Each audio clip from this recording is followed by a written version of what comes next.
One thing that should not go unnoticed during this nice September run by the Green and Gold is their starting pitching. The A's starters have stepped up, pitching deeper into games, attacking hitters, and getting wins. The A's starting five is young, but with each win this month, their confidence is growing every outing. Today, it's Jharel Cotton's turn. The young right-hander is a major piece to the future of this rotation, and he will look to try and complete the sweep of their division rival, Texas Rangers. It's the A's and the Rangers next.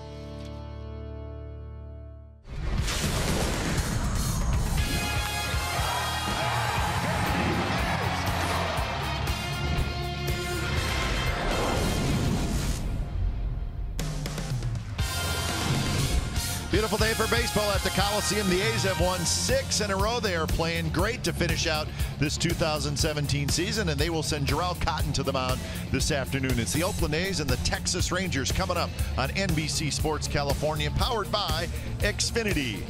Good afternoon, everybody. Welcome to Oakland A's baseball. Along with Ray Fosse, I'm Glenn Kuiper. Jharel Cotton was scratched from his last start in Detroit on Monday, but he seems like he's ready to go today, Ray. A couple more starts for Cotton this year, so he's trying to get to those 10 wins. And he would like to match what his starters before him have done. Of course, last Monday he had to be scratched, but his starters have been doing a tremendous job. You look at their numbers, and you know, we've always talked about have the starters go deep, they pick up the wins, and the Athletics bullpen can take over. That's what's happened. But for Jharel Cotton, he needs 2 more wins to get the magical number of 10. First full season for the young man. That would be outstanding. He'll pitch today, next Friday in Texas, assuming everything's okay. A lot on the line for him. Let's hope he gets it.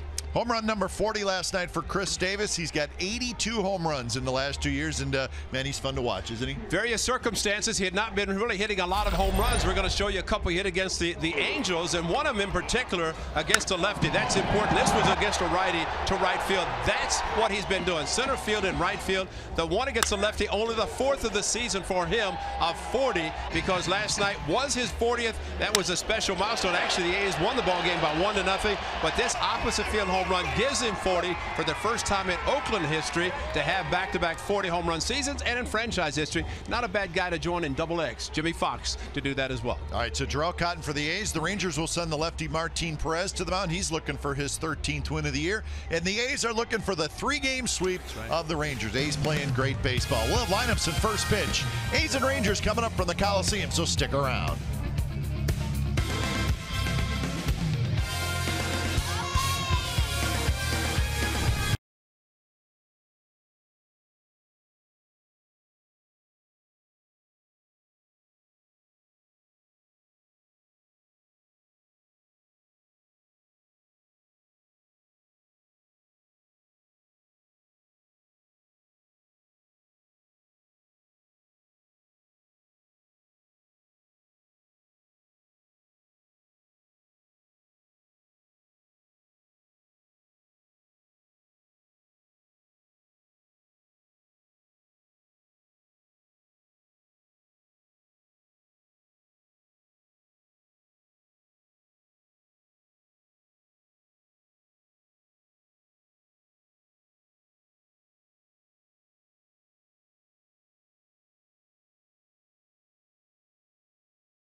NBC Sports California is brought to you by Southwest. Yes to low fares with nothing to hide. That's transparency. By Toyota, the full-line automaker with the longest-lasting vehicles in America.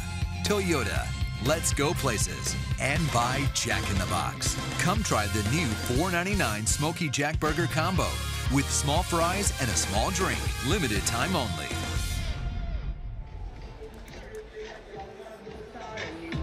So Jarrell Cotton and the Oakland A's looking for the 3-game sweep of the Texas Rangers. They'll try to do it on a beautiful day for baseball here in Oakland. Game time weather presented by the Santa Cruz Beach Boardwalk. The admission-free boardwalk is open this weekend. It's 76 degrees and lots of sunshine on a Sunday afternoon at the Coliseum. Last Sunday afternoon of the home season for the Athletics. Starting lineup for the visiting Texas Rangers today. They're brought to you by Southwest Airlines. Looks like this: DeShields, Chu Andrus, Beltre, Mazzara, Gallo, Chirinos, Odor, Robinson. That's the Rangers starting lineup. And good to see Jarrell Cotton taking the mound this afternoon. As we have detailed, he will make a couple of more starts. Last Monday, Detroit had to be scratched at the last minute. He wanted to pitch in Michigan. That's where he lives in the offseason, but not able to do that, but at least able to pitch today. And that's the most important thing. And trying to get to 2 more wins. He's had a success against the Rangers. Last year, his 4th Major League start came against this ball club here after they had clinched. For the A's defensively, Davis, Smolinski, and Canna in the outfield. Chapman, Simeon, Lowry, and Olsen on the infield. And Josh Phegley is the catcher. So we're set as Delino DeShields strides into the batter's box. Jarrell Cotton has finished up his warm-up tosses. So it is game time here at the Coliseum. A's won on Friday night 4-1. The A's won last night 1-0. The only run, Chris Davis home run. So the A's pitching staff has been terrific in the first 2 games of this series. First pitch of the game is a strike on the outside corner to Delino DeShields. 272 for DeShields, 5 homers, 20 RBIs. Chu to follow, and then Andrus.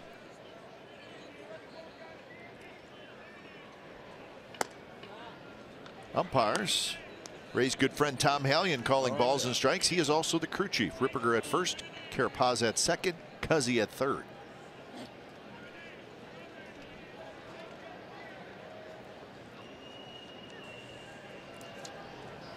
Swing and a miss. Would be so lucky to get his strikeout call in the first batter of the game.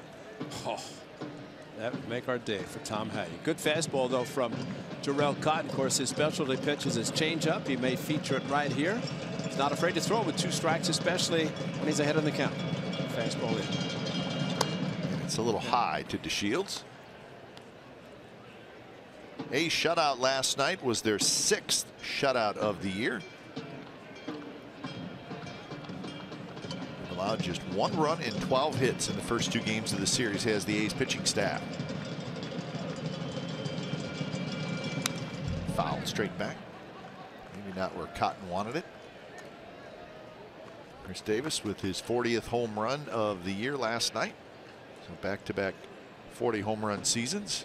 As strong as he is, on a day like today, he could get jammed to hit a ball out. Beautiful day. Ball should be carrying well. The sun is going to have an impact today, as it usually does on an afternoon game. 3-2 now to DeShields. Speedy runner, a good guy to keep off the bases. Well, the play Dustin Garneau made last night on the DeShields bunt was spectacular. That would have put a runner at first and second. They came out very quickly. Got the out.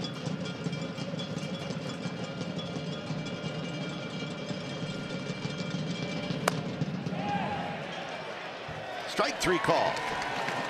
That's not the Tom Hallion we know. You know, I think he called it on a swing, Cap. I think it was more of a kind of a half swing. It was. And DeShields, because not sure what it was. Yeah. Batting in the second no position, appeal to first base, right and pitch was down, but that's not Tom Hallion. I think he went through with the swing. I think this is why Tom Hallion just looked at him and said, yeah, that's the swing. He didn't have to peel on that one. Looked like he was on the fringe trying to chip it close to the hole. Pitch Cast brought to you by Penn Fed Credit Union. Well, that's a scratch golfer talking there, man, because you know exactly what that's all about. Yeah, scratch, all right. So here's Chu, who takes low.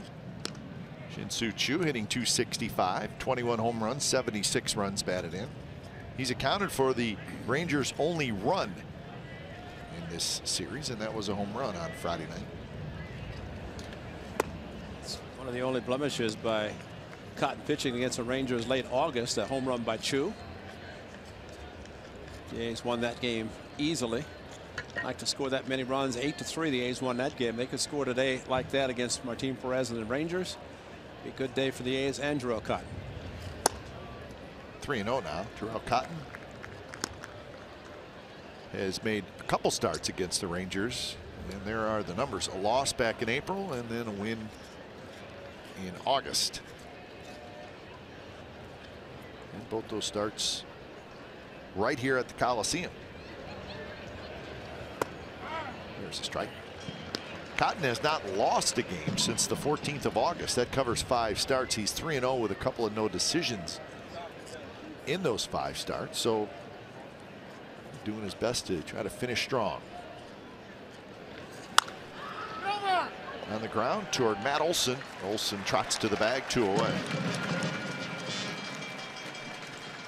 Well, this is the August 27th start against the Rangers here at the Coliseum, and look at those uniforms. That was the Players' Weekend. The A's swept the Rangers in that 3-game series. Good high fastball to Odor there, and just mixing high fastballs plus changeups, and you get aggressive hitters. That's a good changeup that he threw. So everything was working well for him in that start. He struck out 8 to not walk a batter, and he was pumped, rightfully so.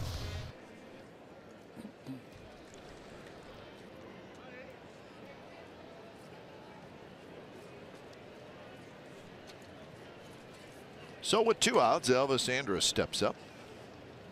First pitch, swing and a miss.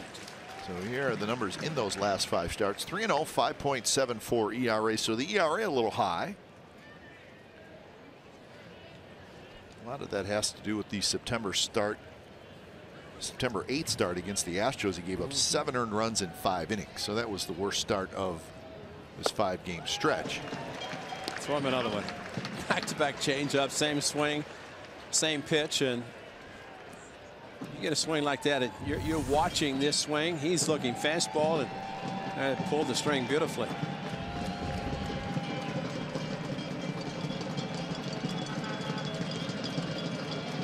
That one up and in. So 1-2 the count. Against the Red Sox, Jackie Bradley Jr. that we were doing, he threw him an 0-2 changeup, perfectly thrown, struck him out with a good sinking action, and gave up a home run to Bradley on a change up, but it was up and out of the strike zone, at least away from it. Down and away. So 2-2 to Elvis Andrus. Andrus hitless in the series, 0 for 8. So you hold the team's 3rd place hitter hitless. That's a good sign.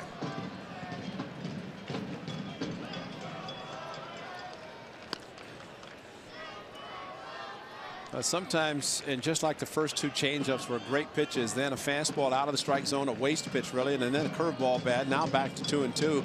Critical count. Sometimes it's better just to go right after the hitter, which Cotton will do on occasion. Up the middle, right over the bag and into center field for a base hit. Andrus gets his first hit in the series. Look at the location of this pitch. High breaking ball that really didn't do anything except go up slowly. In the 4th position. And Elvis Andrus with 2 strikes. That's smart hitting because he is one hitter that will hit the ball to the opposite field as well as up the middle. He does not really get overly aggressive with a couple of strikes. If you could bury a changeup in the dirt, he might swing and miss at it. But 2-2, back to the hitter's favor almost. Here's Beltre. Beltre DHing again. He is 2 for 7 in the series. 17 home runs, 70 RBIs, 462 career home runs for Beltre. And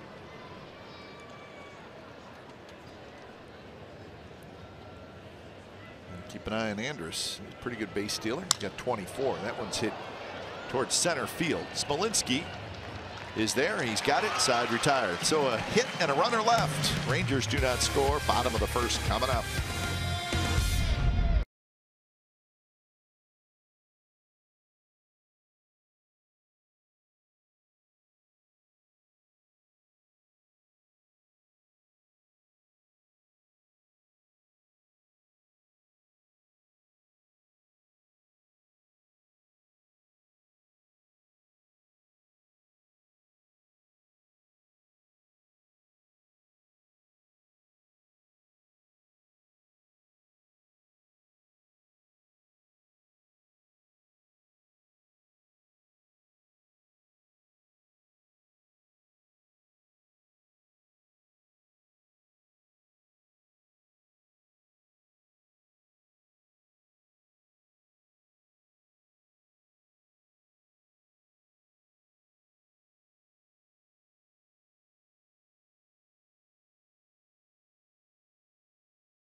Brought to you by Southwest Airlines.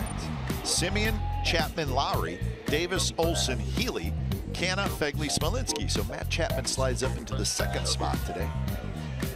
Left-hander Martin Perez on the mound for the Rangers. The A's have not seen him since April. Made a couple of starts in April. Won one, lost one.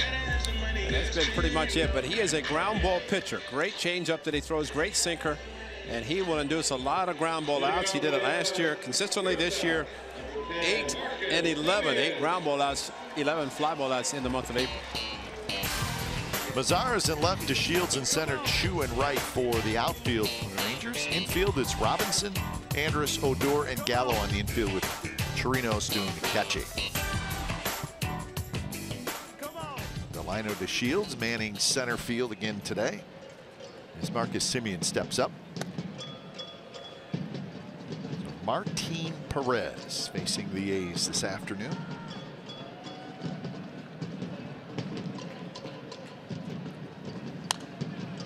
Foul back, 1-1 to Marcus Semien.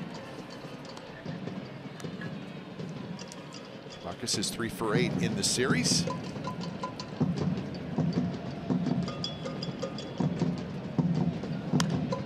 Oh, and foul just about the same spot. Again, looking at Chu in right field, playing shallow and towards the line. Almost like a left-handed pull hitter. And saw last night, Mazar was doing that. There it is. There's Tom Hallion. And it was the first inning, but not at the top of the first, as the veteran umpire with his dramatic call. Just watch Tom Hallion, the home plate umpire. Yeah. Well, if anybody's closer to the diamond level, they would get hit with this punch out right there. Batting in the second position, third baseman, 26. We've seen it for the day. That's enough, Tom. Yeah, he's got to save his heroics for the top of the innings, right. not the bottom. Got it out of the way. Got nice and loose on that one. So here's Matt Chapman hitting in the second spot. 1-1 the count. Chapman at 227, 13 homers, 34 runs batted in. President old school, gets the ball back, stays on the mound, does not waste any time. What a beautiful thing. Oh, yeah. Let's see, Mark Canha hits 7th. The standoff. But we'll show the numbers on Perez and his percentage of pitches thrown, but he likes his changeup, especially the righties. Fastball in, changeups away, sinker away, get ground ball out. So there's a fastball in. Skied on the infield. Andrus near the bag at second, grabs it 2 away. Breakdown for Martin Perez, 58% fastballs, 21% changeups. So a lot of changeups. Curve and a slider a little bit.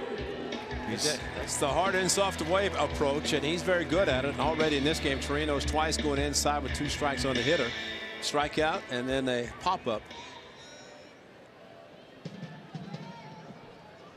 Perez leads the Rangers in wins, starts, and innings pitched. So done a pretty good job all season long. Just trying to stay healthy. Looking for his 13th win of the year.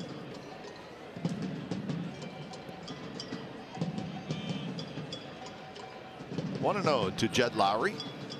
Lowry has faced Perez a fair amount. He's 7 for 21.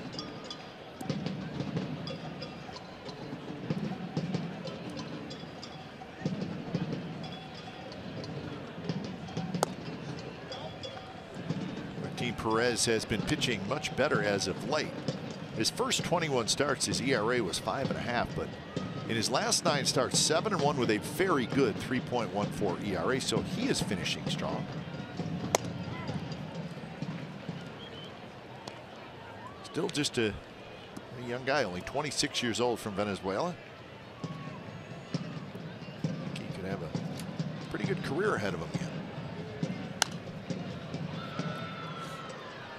It's a pitch there. It was a fastball, but as a hitter, you don't really know if he's going to pull the string, turn the ball over, and just the mental approach and the concept of what he might do to you as a hitter. Sometimes that's a good fastball to hit that Jed got on 3-1. Here comes a 2-seamer now. Fouled straight back. A pitcher with a good sinking fastball, even when the hitter is in the count of his favor, it could be advantageous to the pitcher just because of the way the ball sinks.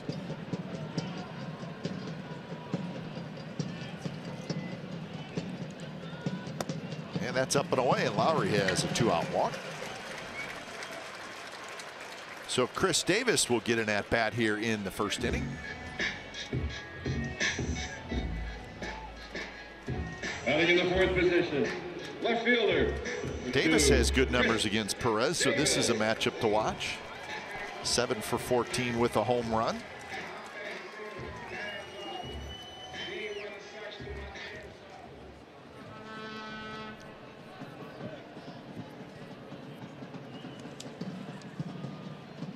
.40 homers, 103 RBIs for Chris Davis.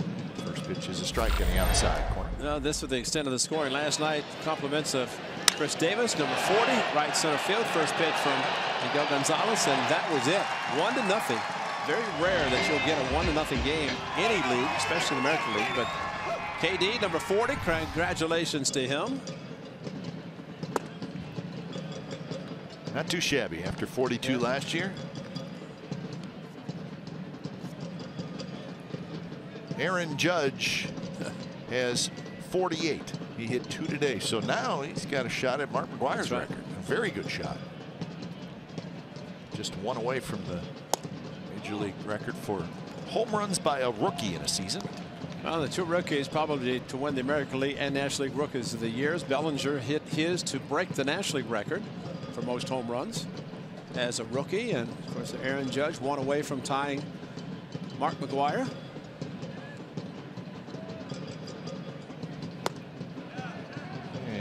Davis. Tom Halligan say he swung.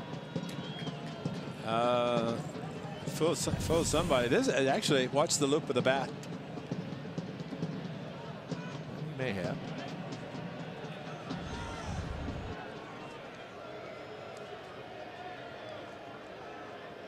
So that was how you're making the call, because Mark Rippinger at first base did nothing, which would indicate that it was not appealed to him.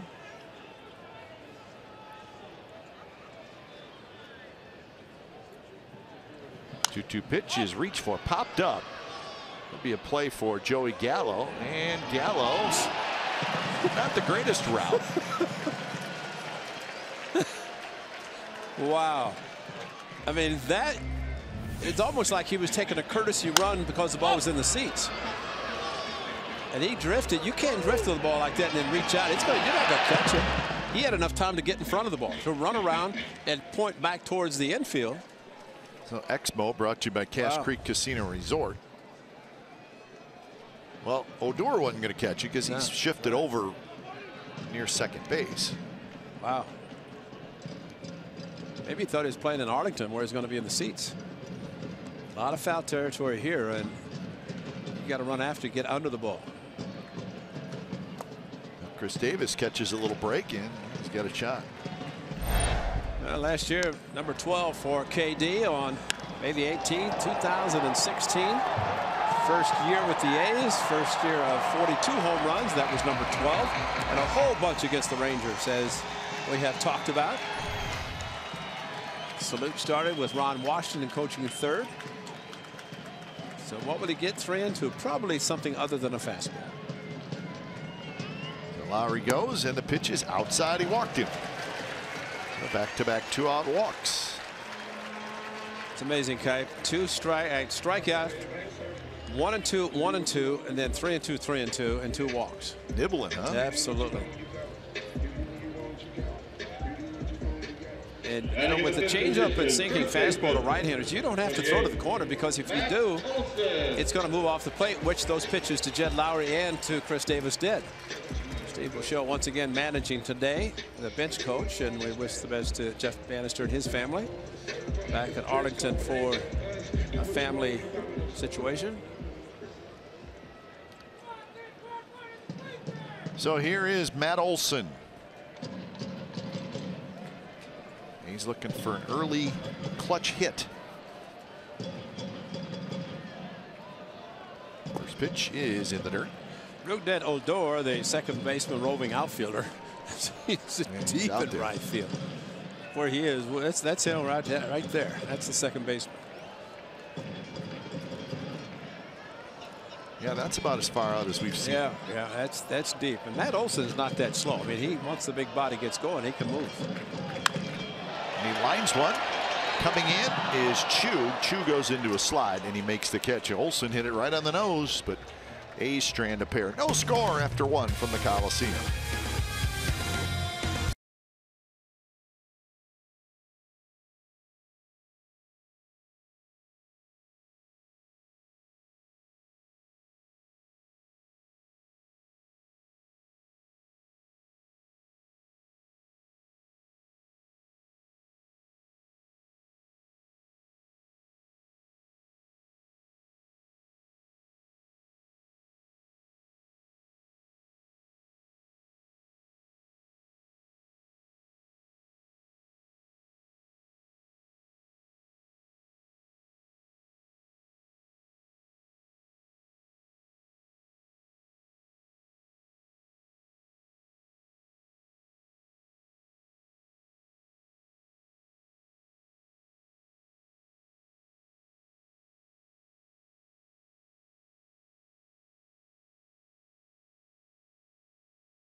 Live stats on your TV. Change the way you experience TV with Xfinity X1.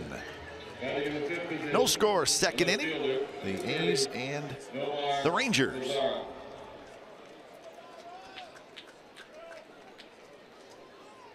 Beautiful look at the Port of Oakland. Busy place.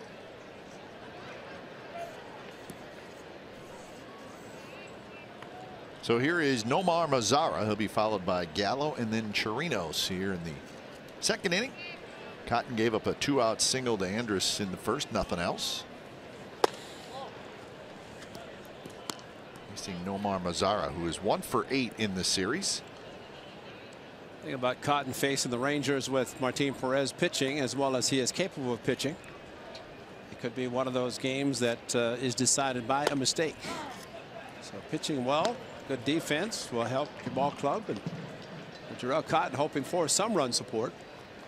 Good changeup that was up.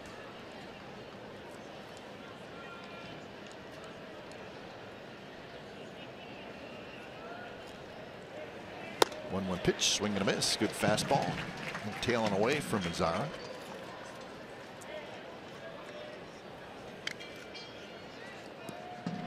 So 1-2 the count. Starting pitcher sticking together. Group's been good lately.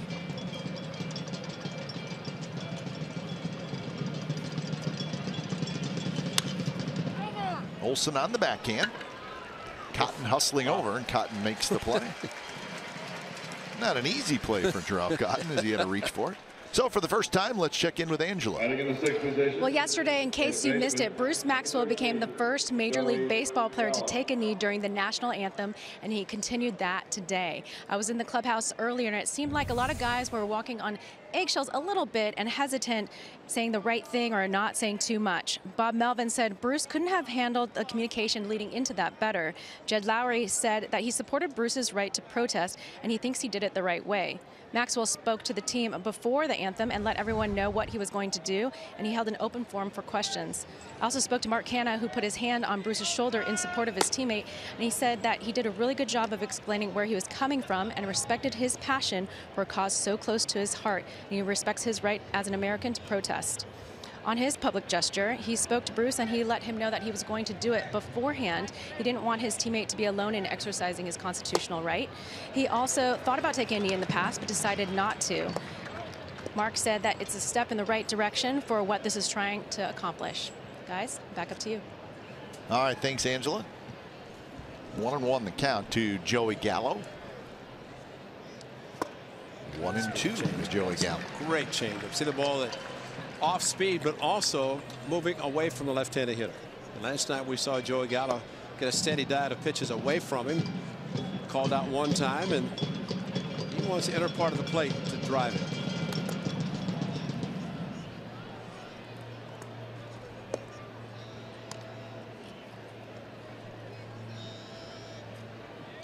So 2-2 the count to Gallo. 38 homers, 76 RBIs.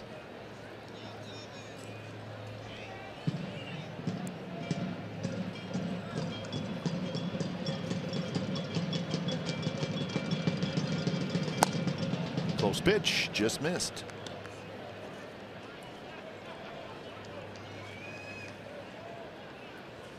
See how aggressive he is now if he gets a changeup, and that wouldn't be a bad pitch to throw him, but throw it to the middle of the plate. Don't worry about it being off to the corner. And it runs off the plate. So that's he why was ahead of Gallo. That's why you throw it in the middle of the plate, and if it does move, it'll stay close to the corner. The catcher, probably his most movement ever. 61, Robinson Chirinos.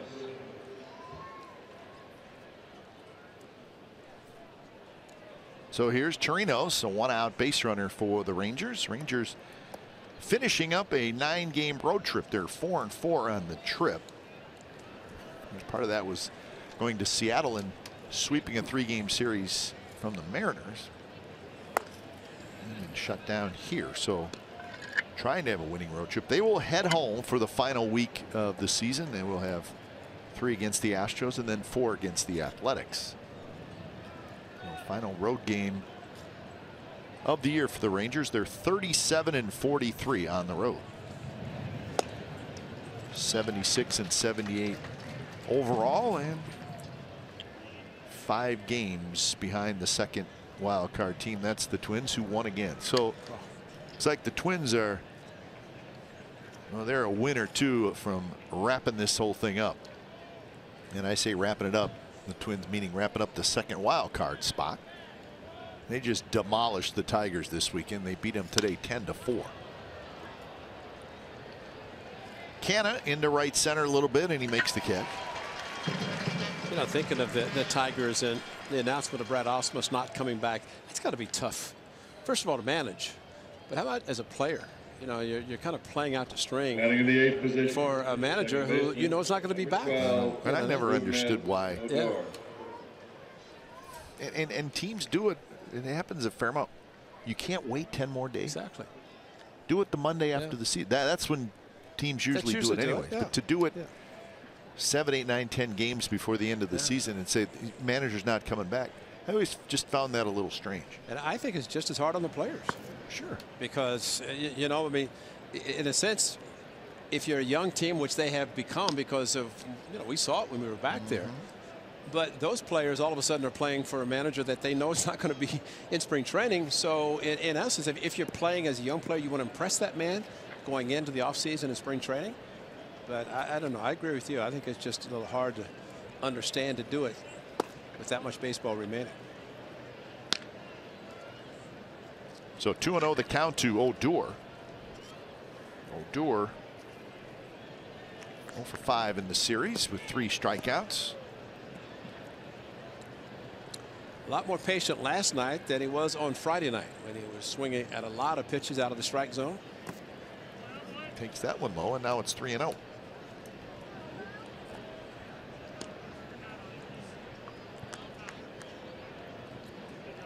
That's Drew Robinson, who would be next. And as wildly as Odor has been swinging 3-0, he may be swinging. So be careful in the type of pitch he gets or throw him on 3-0. Went on the inside corner first strike.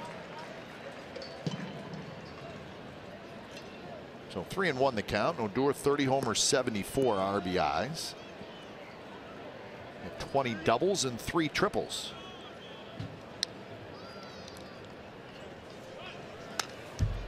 And he has a good rip at that one, even though pitch may be a little bit out of the strike zone. So full count with 2 outs, and Gallo was running there, and he'll be running again.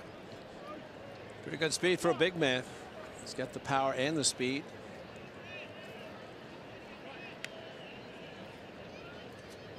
He definitely has found a home. There was always speculations when he would find a home in Texas and where he would play. Well, I think he's probably found it, especially to put up the home runs that he has on the season. Runner goes, and the pitch is popped up behind short. Simeon waits. He's got it. Side retired. So walk, nothing else. Bottom of the second coming up. Healy to lead it off. No score.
Batting practice. Well, for the last time this Tuesday, that's coming up day after tomorrow. You can catch batting practice when the gates open at 4:30 p.m. Plus, parking is free as part of the Chevy Free Parking Tuesdays. Come to the park early, enjoy BP, and make a lasting memory. And I guarantee you watch BP and maybe get to a certain place and catch a foul ball or a fly ball home run. Got his glove. He's ready. and be out here early and watch some batting practice. Healy to lead it off for the A's in the bottom of the second inning. Healy, Canna, and Fegley against Martin Perez. He's got a couple of 2-out walks. Could not get a run home in the first. Healy with 25 home runs and 76 RBIs. He's 3 for 11 with a home run in his career against Perez. See the jerseys? That's right. Atleticos. It's Hispanic Heritage Day here at the ballpark. Nice touch by the Athletics. Well, that's one of 17 jerseys the Voos has made up this year. The Vooses. Yeah, 17 jerseys.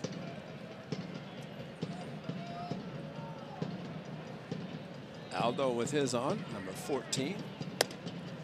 And the 3-1 pitch is high, so that's the third walk already in this game by Martin Perez. This one is a leadoff walk.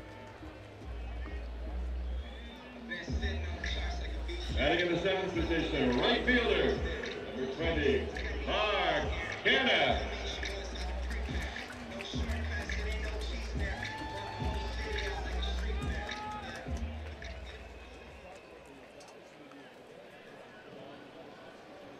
So here's Canna.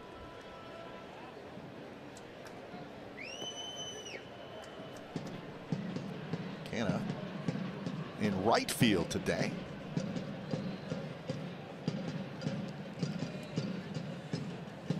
Jake Smolinski getting a start in center field. I think Chad Pinder's still a little bit banged up. Yeah, he talked about that last night, and he had a sweatshirt on. He said just a little bit woozy and dizzy because he got hit in the head in Detroit, but then came here, had the whiplash, banging in the wall in right center.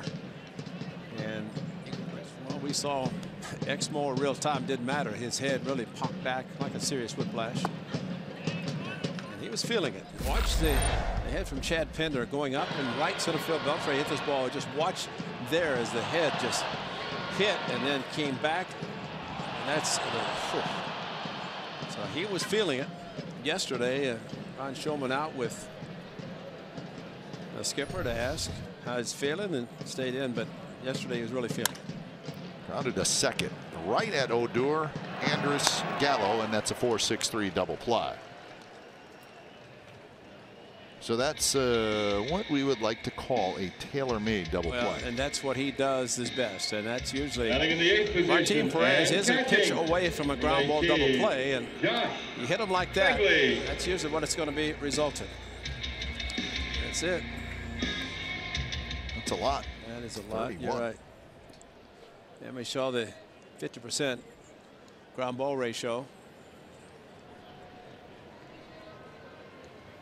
It's a nice weapon to have. And we will see as this game progresses if he continues along that path, and Bob Melvin knows, and maybe some hit and runs, because that's how you really combat a pitcher who does induce a lot of ground balls and double play ground balls.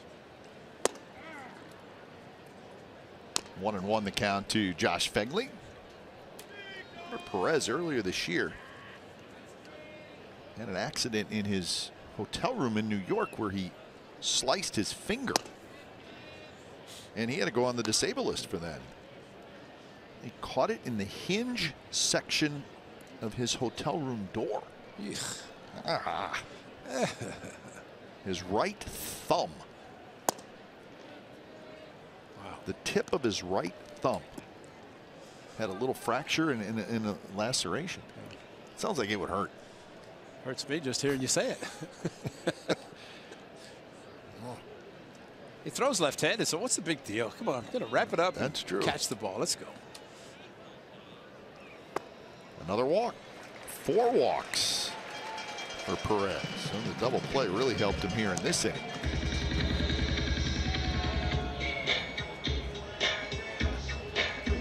Batting ninth, center fielder, number 5. So here's Smolinski. Jake Smolinski. Smolinski getting a start today. He's playing in his 10th game overall. He's 1 for 5.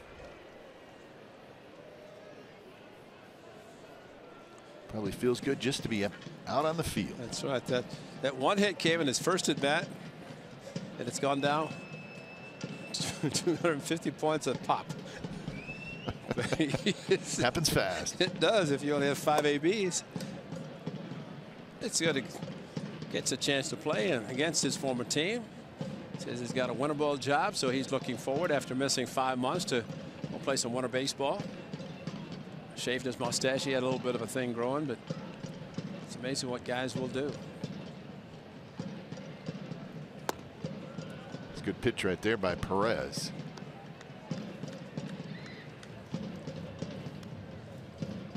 So 0-2 to Smolinski.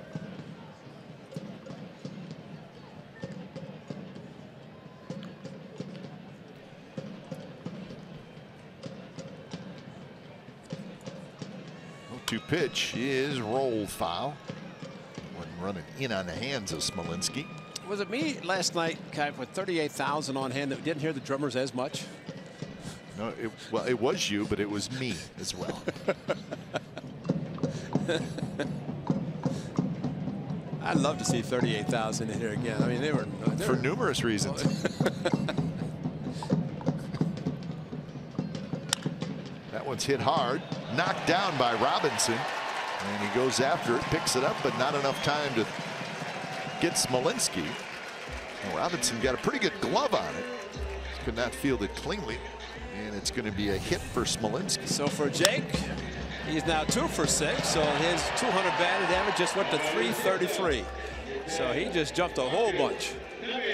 But it's going to be a base hit regardless. They only might have been first and third, but Robinson range to his left. And Jake with pretty good speed getting down the line is going to be a close play, but he could not come up with it. So see if Marcus Semien can come up with a 2-out hit.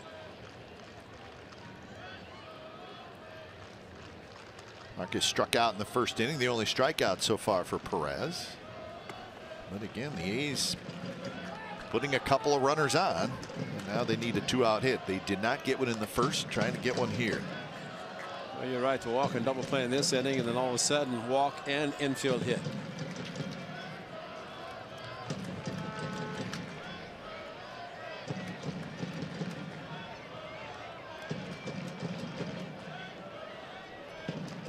In the dirt, 2-0.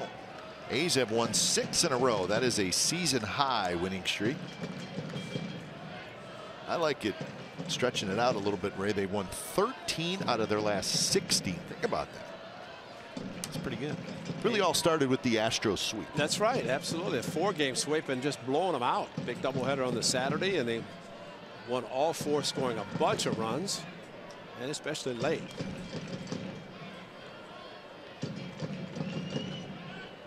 Good road trip at 6-3.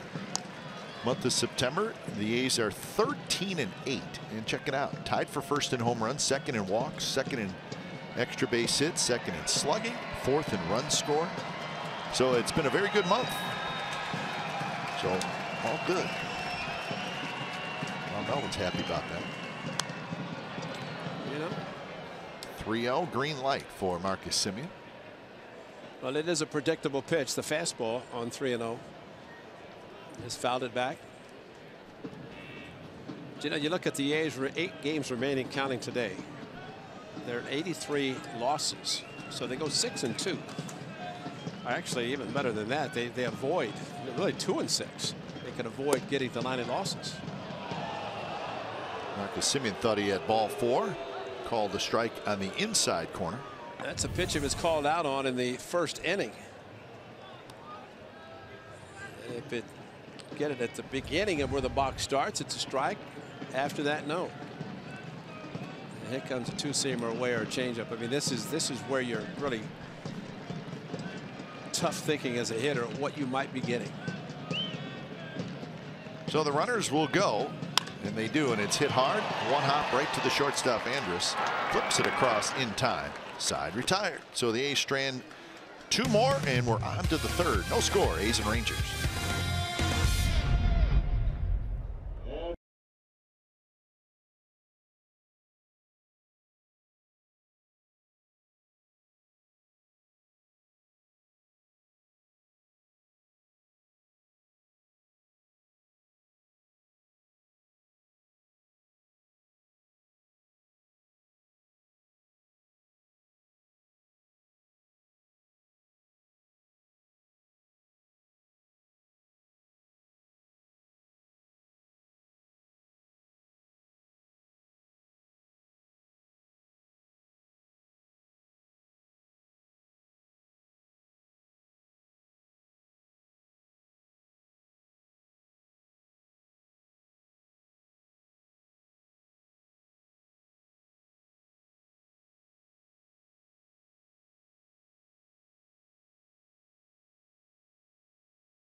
All right, welcome to the deeper coverage of Major League Baseball presented by T-Mobile. Yeah, no stopping the Indians. That's right. 28 wins in their last 30 games. That ties the Major League record for wins in a 30-game span. In Cincinnati yesterday, Red Sox manager John Farrell watched his son Luke pitch for the Reds. That's pretty cool. And the Angels, they're limping home. They need a win tonight at Houston, but the Angels have lost 6 in a row, and really they could not have picked a worse time to lose 6 in a row. The Angels now 5 back of the Twins for the second wild card, so definitely running out of time. Here's Drew Robinson, who hitting in the 9th spot. He'll lead it off with DeShields to follow, and then Chu here in the 3rd.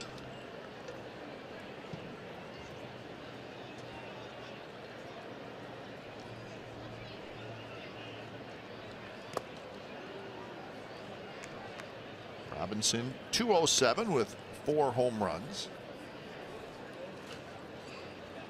He's been in the lineup in all 3 games in this series. 2 for 6.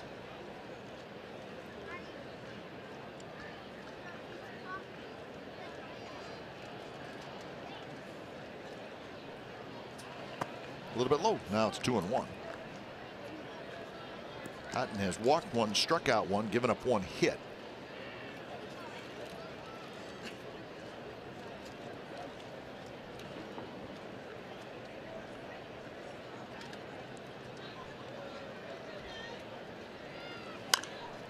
Pretty good swing by Robinson. Lofts it high and foul. Well, he looked for the fastball. He got the fastball. Sounded great. And went foul. That's one of the good things for this young hitter, to be able to play, because third baseman Beltre is a DH. His late bat's going to be in the lineup. It gives this young man an opportunity to play consistently at third. So 2-2 the count. Similarities in the 2 pitchers, because with 2 strikes, or even whatever the count might be, you really don't know what you're going to get.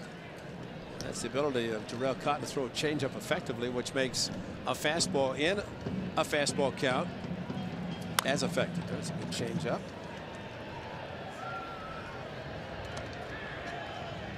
Hector Ortiz staying loose over there at first base. He's the first base coach. That one went right between his legs.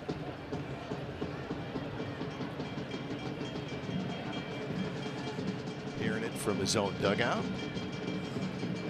Or maybe the fans, who knows. Swing and a miss. He struck him out. Back-to-back changeups. He got the one, he pulled foul, then came right back with another one. Look at the location. This is the important part right here. Middle of the plate. Josh Phegley was outside corner and had to reach back a little bit, but the fact that it was off speed, look at the swing. Later tells it all with this kind of a swing. But there comes a changeup and Exmo, and that's a beautiful sight. For a catcher to catch a missed pitch, throw it around the infield. So top of the order, and Delino DeShields. Pitch there right on the outside corner for a strike. He's got the good cut fastball, which he just threw, and that's the one that developed the blister on his thumb in Chicago.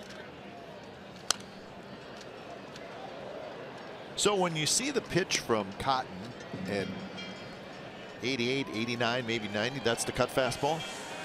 Yeah, because his fastball can be upwards in the middle. 90s. Yeah, but it usually takes a couple to 3 miles off of the fastball velocity. The slider is about 8 to 10. Changeup could be 12 to 15, depending on the pitcher. It's a good changeup. Little pop up. Lowry is going to reach up and make the catch. See, there's your 0-2 changeup, and that's what makes it such a good pitch, because we saw him last year in his 5 starts when he came over from the Dodgers and came to the big leagues. His fastball and changeup look like the same pitch, which makes it extremely difficult on the hitter. See the changeup, and ball's coming inside to DeShields. See, that's at 81. He's thrown some at 84, 85, so he's varying the speed on it. But that's a very good one, especially. It seems like the slower the changeup, the more movement he gets, as that was indication with the 81 miles per hour. Kind of floats in there. Yeah, and can be really great for a pitcher, bad for a hitter. First pitch strike to Chu, who grounded out in the first inning. Think about the changeup for Cotton. He does not feel that he is at his best right now and has been all season with the changeup. He feels that he can perfect it more. He's going to be, who knows, he can go 2 pitches, fastball, changeup. Then you throw in the cutter that he's already thrown, and that good curveball to Chu. So 0-2 the count to Chu. Chu goes after a pitch that was up and away a little bit. Oh. Ball still bouncing around. It went bouncing and 3 heads went for it. I say heads because they all went to the bottom on the concrete.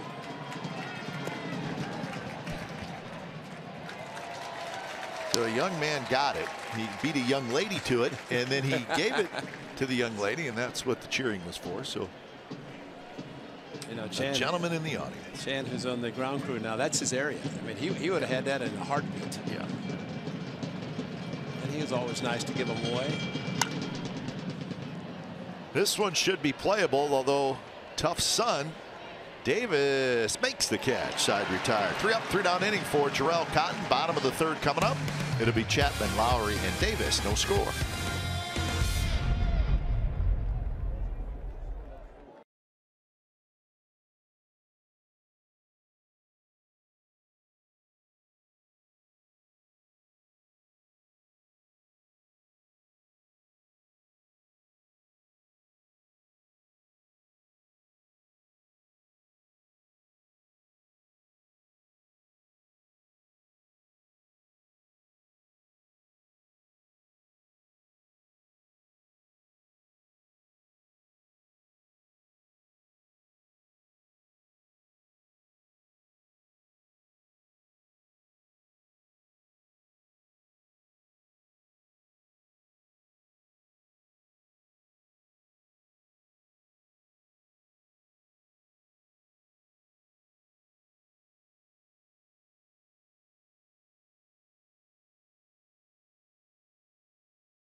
Your #1 mobile app for live A's baseball. Stay connected with a fully customizable experience. Get A's home screen icons and app features, as well as game day, live game video highlights, radio broadcasts, StatCast news, and more. Download MLB.com at bat today.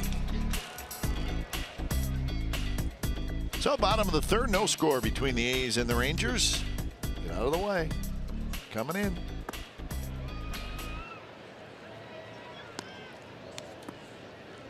Chapman, Lowry, and Davis against Martin Perez, who has walked 4. He's yet to take advantage of that.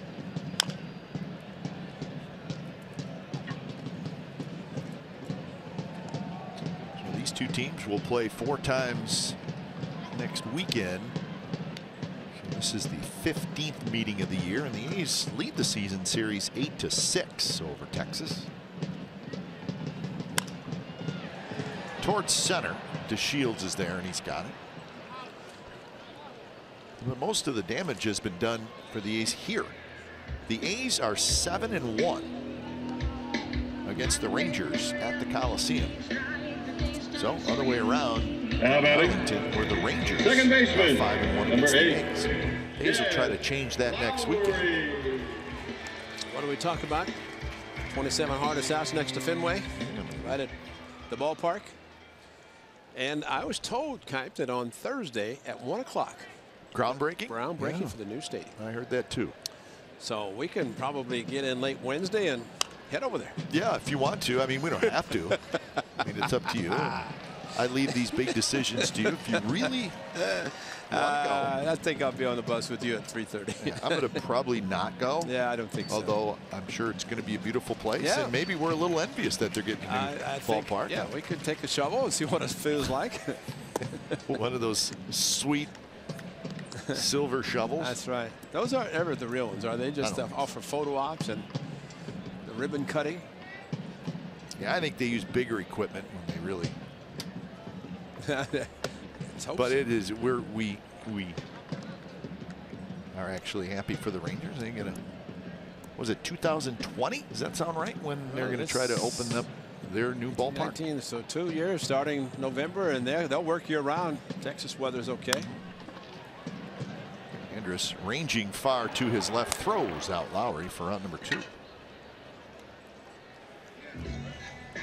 So here is Chris Davis. True story brought to you by McDonald's. Players to hit 40 home runs in each of the first 2 seasons with their team. Chris Davis, of course, his second year. He's got 40 home runs in each, at least 40, and maybe more. Nelson Cruz in Seattle, we saw that. Jim Thome in Philadelphia. Giambi and A-Rod in New York. Cecil Fielder in Detroit. Babe Ruth just ticked off the Red Sox even more.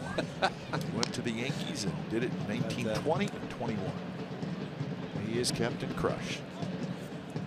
I don't know if Captain Crush uses a 52 ounce that the Babe probably uses. not, although he may be able to get it through. Oh yeah, get it started. He lines this one toward right. Chu is there and he's got it. So quick inning for Martin Perez. 4th inning coming up. Still no score.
For the day brought to you by your California Ford dealers. Last night, post game, these gave the jerseys off their back to some lucky fans who entered a raffle this weekend, and it's kind of a cool idea.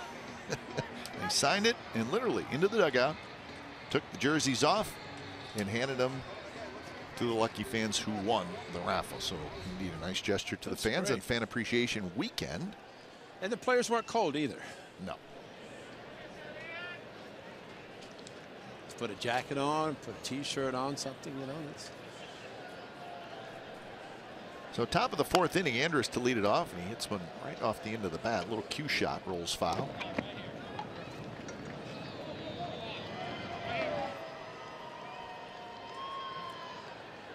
Andrus had a base hit in the 1st inning. It was his first hit in this series. Rangers last night had just 4 hits in the shutout, all 4 singles, and they had just 1 runner reach scoring position. They have not had a runner get in scoring position today. Lowry's got it, Throws to first, and they got Andrus. Nice play by Lowry.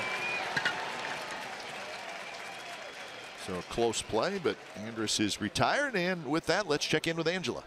Well, St. Thomas native Jarrell Cotton is raising support for hurricane relief efforts, and they are asking fans to help them reach their goal of $20,000. They are so close, just a few $1,000s away. Jarrell and his fiancee Emma are working with the Community Foundation of the Virgin Islands. 100% of the donations will go towards food and health aid and rebuilding efforts. There's been lots of damage and flooding, especially after the second hurricane passed through. And personally, his family has lost almost everything. There's no electricity anywhere, and it will probably be months before they get back to full power. There's been lots of media coverage on other places that have been devastated by hurricanes, and Jarrell is passionate about his hometown and spreading awareness that the Virgin Islands need support too. So don't forget, go to youcaring.com/Jarrell Cotton to help them reach their goal. Guys, back up to you. All right, thanks, Angela. Well, we wish Jarrell Cotton the best in those efforts. I know it's a tough time there. Well, as he said in Detroit, we talked about it then, that he said, I just don't have enough money to take care of the whole island. Well, as much as he probably would if he could. Yeah.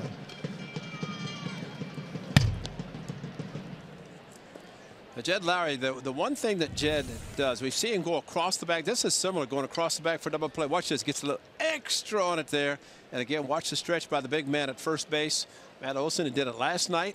Exceptional. Does it again this afternoon. And a big out on the ground ball, especially with pretty good speed in Elvis Andrus. Beltre hits one high in the air to center field. Smolinski backs up.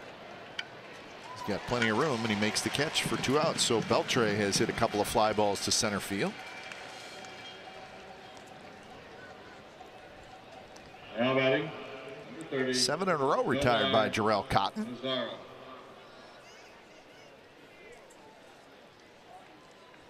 So the East pitching staff continues what really has been a pretty dominant performance in this series. There's 1 run for the Rangers in the first 21 innings.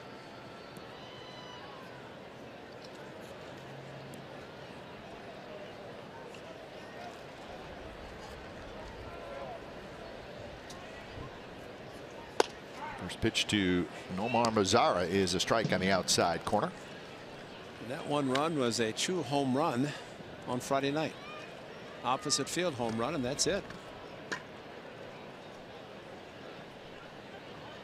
And the Rangers have had very little traffic on the bases. But I think the one thing, and people always say, forget about spring training and forget about September. But when you're playing teams that are trying to play for something, and you're beating those teams and you're playing well against them, I think you can throw out that old saying about forget about September, because Rangers, and right now this is their everyday lineup, still trying to win, even though their backs are against the wall. As far as trying to do something in the wild card. Rangers 5 back of the Twins with 7 to play, 8 including today.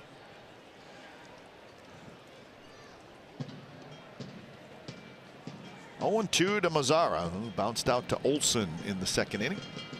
Swing and a miss. He struck him out. So 8 in a row retired by Jarrell Cotton. He's rolling along. Bottom of the 4th coming up.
I'm Kelly Johnson, bring you the happy hour. It's also available to listen live and as a podcast on NBCSportsBayArea.com. So it is the bottom of the 4th inning. Just 2 hits in the game, 1 by each team. So we have not seen a whole lot of action. A's stranded at 2 in the 1st and 2 in the 2nd. It's Martin Perez, and here it's Olson, Healy, and Canna. Olson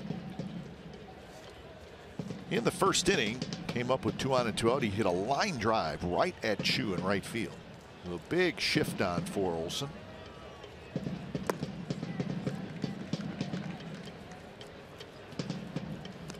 Think about Olson, and we have seen him go to the opposite field, as he has power to all fields, as he has demonstrated. But the way they're pitching him, if he swings the bat, hits the ball, it usually is going to be hit into the shift or over it.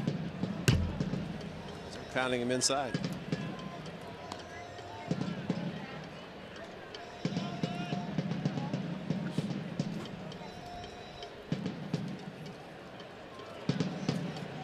Olson is 2 for 8 in the series with the home run.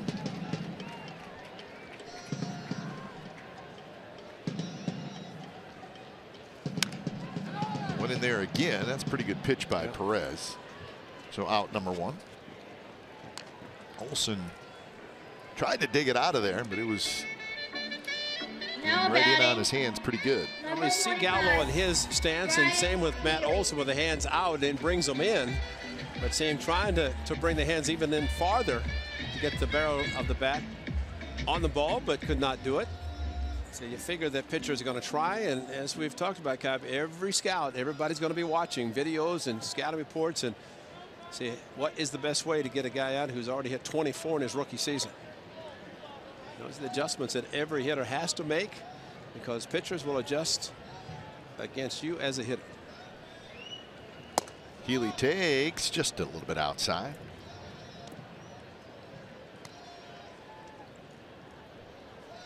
Healy walked leading off the 2nd inning as he raced down a double play.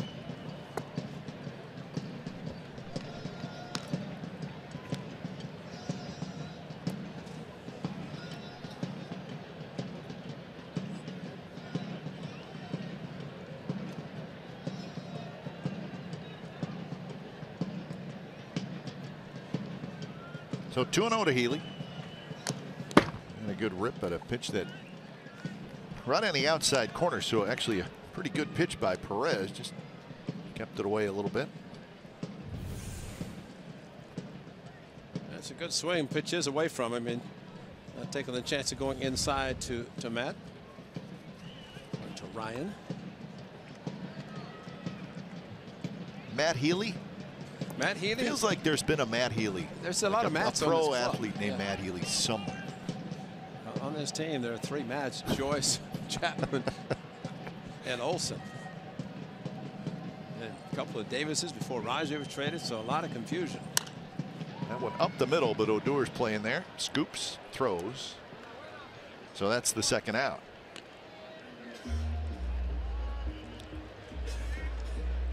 So Canna will step up. Now batting, number 20. So 6 in a row retired by Perez. So both pitchers kind of rolling along right now.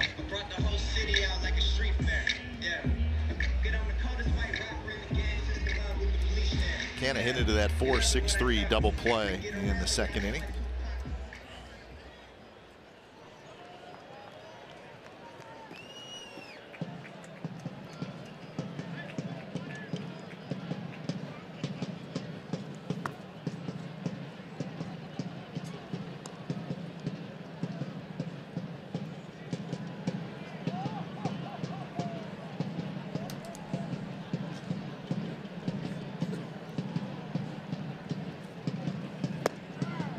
Right at the knees, first strike, 1-1 to Canna.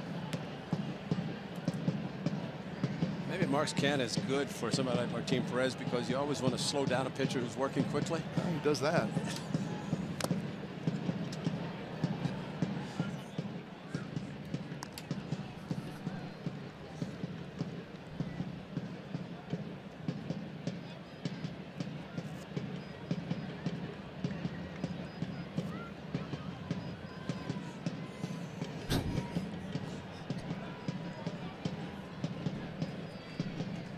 So 1-2 the count.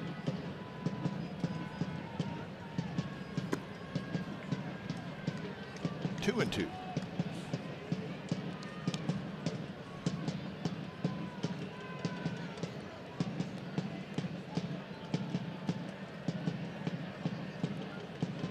th pitch coming up by Perez.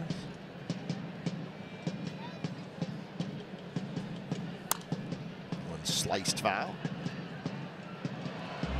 To the upper part of the lower level here at the Coliseum. So 2-2.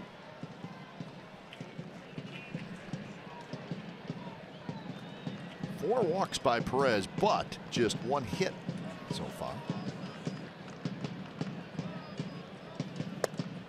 Strike three called, high strike. So that is strikeout number 2, Perez, and he's rolling along. He's retired 7 in a row. We're on to the 5th, no score.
Season are on sale as part of the A's new innovative program focused on increased benefits, flexibility, and discounts. The program rewards tenure and includes exciting discounts on concessions, eliminates ticket exchange limitations, and provides exclusive new experiences and events for members. Renew or purchase new season ticket memberships now at athletics.com/2018.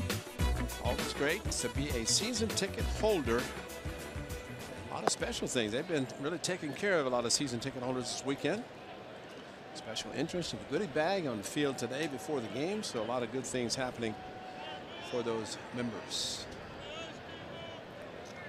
1-0 pitch to Gallo. Swing and a miss. That is a mighty swing. Kind of breeze that time, man. Cool you off. Price Central. That sounds like a good place to be. Yeah. I want to go over there. See what's going on. Prizes. Gallo walked in the second inning, a one-out walk. In fact, he was the last base runner for the Rangers.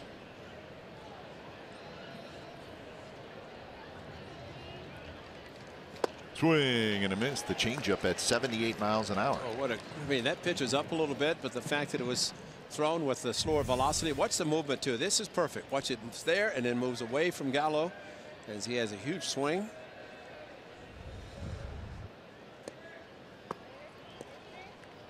Tried it again. This one drops down and into Gallo. Gallo has 18 doubles and 3 triples to go with his 38 home runs.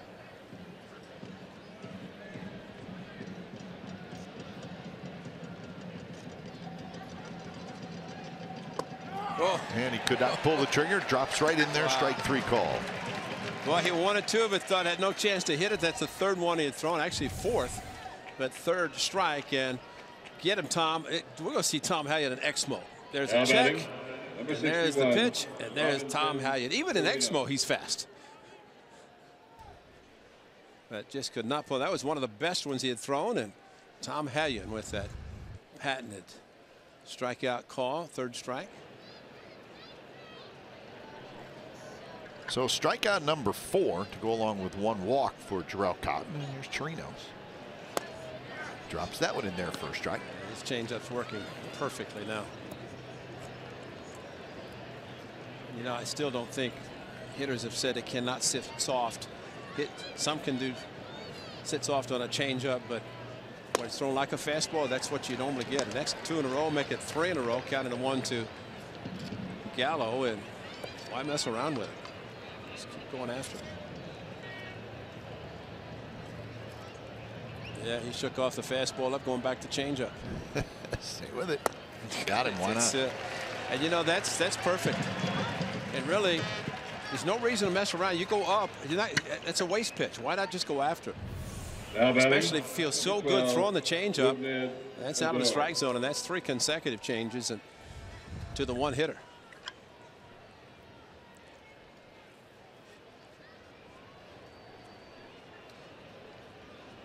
So Odor steps in.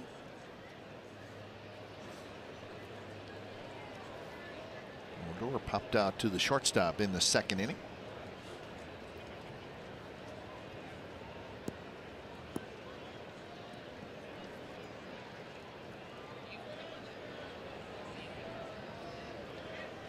First pitch is a strike on the outside corner. Another changeup. Dallas Braden, I think, is the last game he pitched before his shoulder really started bothering him. I think he threw nothing but changeups against the Tigers, and he beat them because they just said he's not going to throw that many changeups. So he just kept throwing it. Another one. Well, they haven't really hit it too much, the Rangers.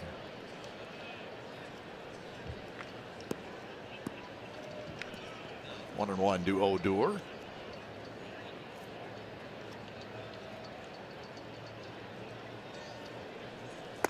Swing and a miss. Well, it's right there. If it was to be super slow mode, it's right there in front of the hitter, and then it just leaves. See, it's there. Yeah, it's gone. And it's gone. And you open up, you're going to be down on 1 knee as he is. Got it. Hit it again. That's an amazing. He did not throw anything but changeups this inning, and he gets 3 Ks. So quite an inning for Cotton. We're going to the bottom of the 5th.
California.com and the NBC Sports app.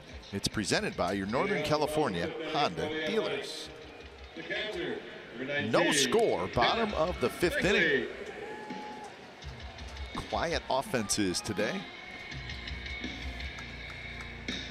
Now Cotton, he's rolling along. Strikes out the side in the 5th inning.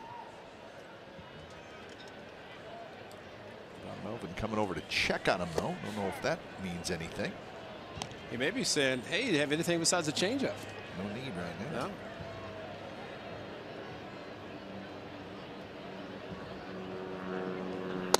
First pitch to Fegley is up and in.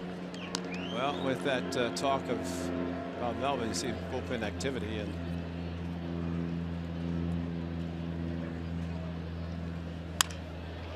that one is going to drop into center field for a base hit by Fegley. So if that's the case, got to score him a run, at least a run. Sloan Castro is getting loose. So good start for the A's, and Kendall Graven with 3 wins this year, with 6 all coming after he left in a tie game. Josh Fegley, he's called enough of those changeups, so he just decided to hit one. But Dustin Garno said last night, he said, I didn't get any hits, and I made sure that they didn't get any either. And he did a great job calling the game. But 77 pitches for Terrell Cotton.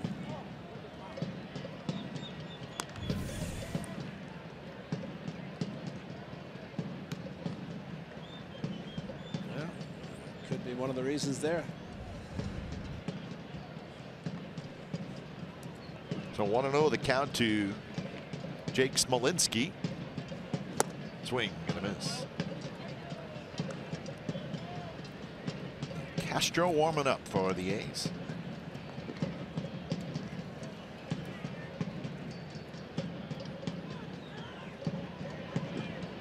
Smolinski had a base hit in the 2nd inning.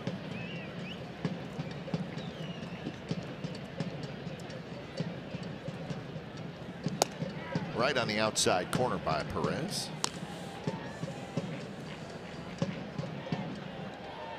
Perez with just a couple of strikeouts, but he's been pretty good so far. Looking for win number 13 on the year.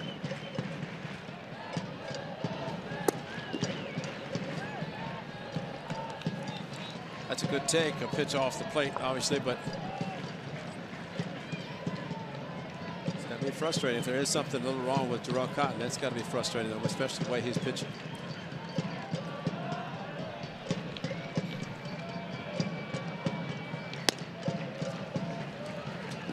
On Monday in Detroit, Cotton went out to the bullpen, and she didn't get to the bullpen. He was just throwing outside of the bullpen, which a lot of pitchers do. Groin injury that was bothering him, and he said that's it. Well, he said he felt something that he'd never felt before, and he asked Scott Emerson and pointed to it and indicated the groin area, and Emo had to say at that point, shut it down. Base hit left field. Smolinski behind in the count. Hits one hard into left field. 2 on, nobody out.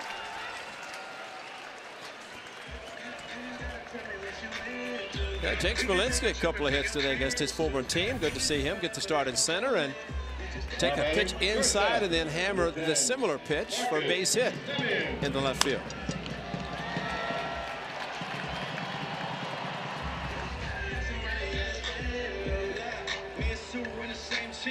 So we'll see what Marcus Semien does. Gallo and Robinson thinks he's going to be bunting. Yeah, they're in.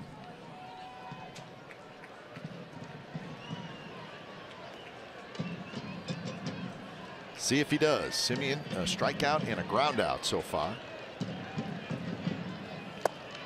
Did not show bunt, and he takes a fastball a little bit low. You've got the infielders in, especially, well, first and third, and there's a lot of space that you can hit into if you hit the ball, and they're going to stay in a position. That one pitch did not deter their thinking.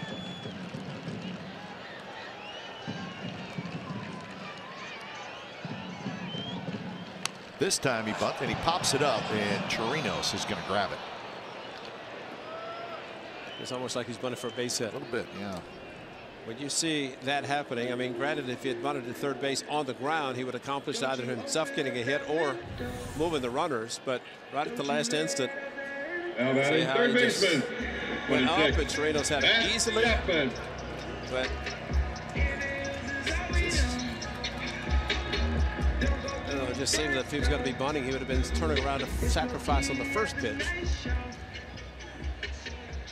So here's Chapman, 1 out now with Fegley at second, Smolinski at first.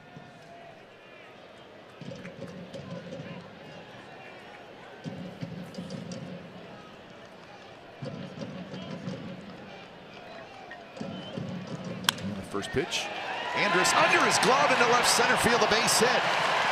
Fegley's going to score. To third, Smolinski. To second, Chapman, and the A's lead 1-0. If he catches it, it's a double play. He didn't, and it's a double. And boy, there's your athleticism right there of Matt Chapman, who got the ball through the infield. He did not hesitate, rounding first into second. Just thinking of Hellickson, that he had a 3-run home run against him when they kept throwing him change up. This ball just kept going, and the Shields to his right. So on the ground ball, Fegley, who started the inning with a base hit. Smolinski, who got another hit, goes to third, and into second with a head first slide is Matt Chapman. So his parents here, they went home today. As his dad said, he was going to drive Matt's truck home so he could fly out of Arlington. And say that is a great, great base hit. Actually double now, second and third. And Jarrell Cotton's got at least one, looking for more. So Lowry steps up. Infield comes in for the Rangers.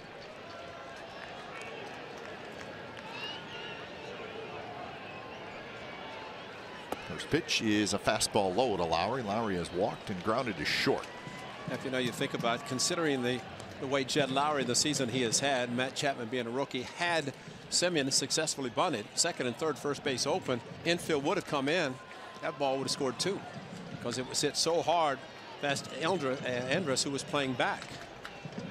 But now they come in for Jed Lowry. Like a little cutter, maybe a little slider in for a strike. So 1-1 the count.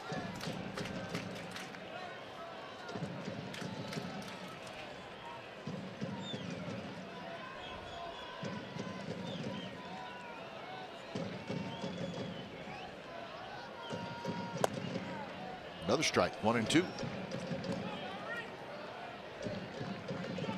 Chris Davis will be next.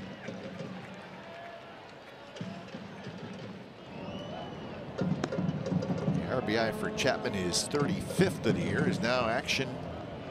The Rangers, Tony Barnett. Right-hander starts to throw.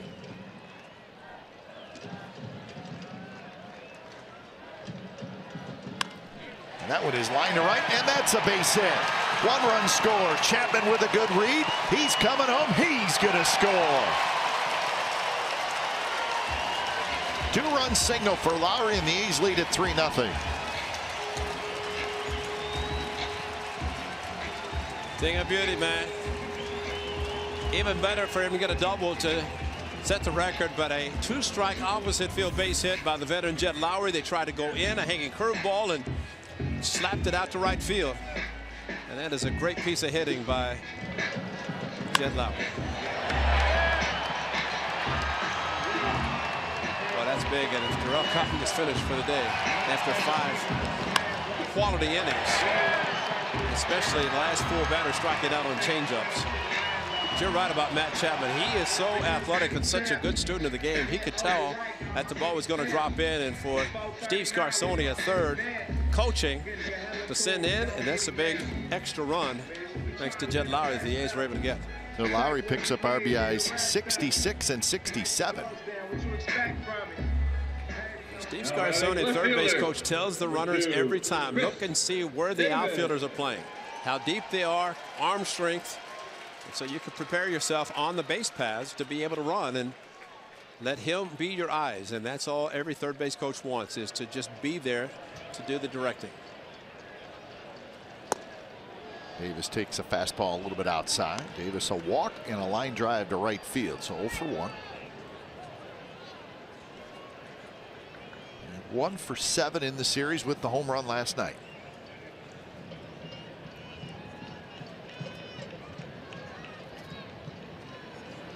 And that one on the outside corner. So 4 hits in the inning. The A's had 1 hit through the first 4 innings. And no walks this inning. No walks. 4 walks in the first 4, none scored, and actually the first 3, maybe the first 2. That one is belted to center. The Shield's going back, and that baby's gone. Number 41 for Davis, and the A's lead it 5-0.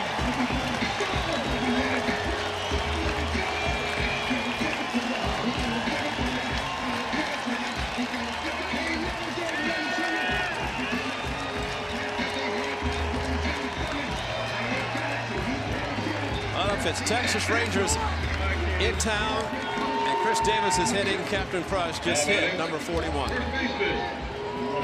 And the thing about Davis, as we have seen, Kai, he went a little bit of a drought, got his 40th last night. He gets on the tear. He could be going for 50 pretty soon. Bring their magic markers and start changing numbers. So RBIs 104 and 105, and 16th to center, 30 of 41 to center or right field. For a home run hitter who was not opening up to try to pull everything, that says it all. Gallo grabs this one, and that's out number 2. Chris Davis, and again a lefty, only his 5th against a lefty. High changeup. And he just crushes it. All his power himself.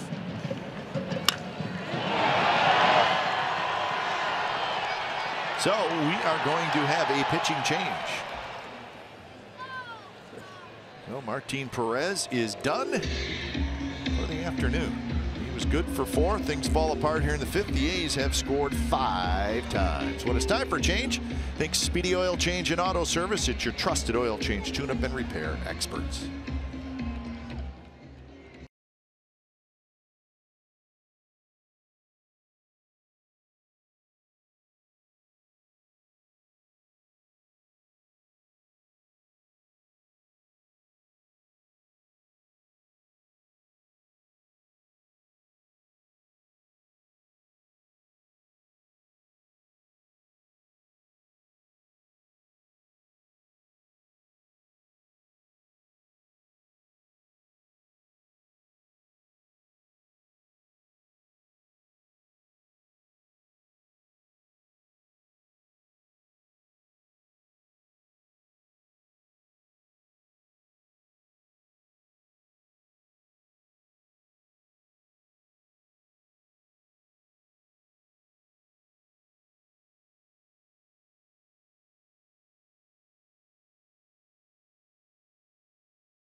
NBC Sports California is brought to you by Provident Credit Union Super Reward Checking. We pay you.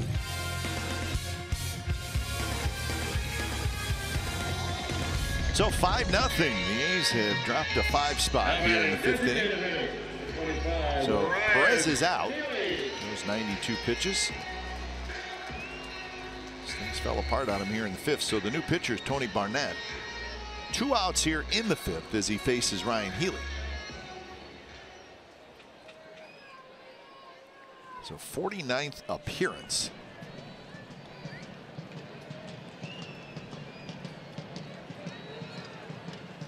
First pitch to Healy is low. Healy with a walk and a ground out so far.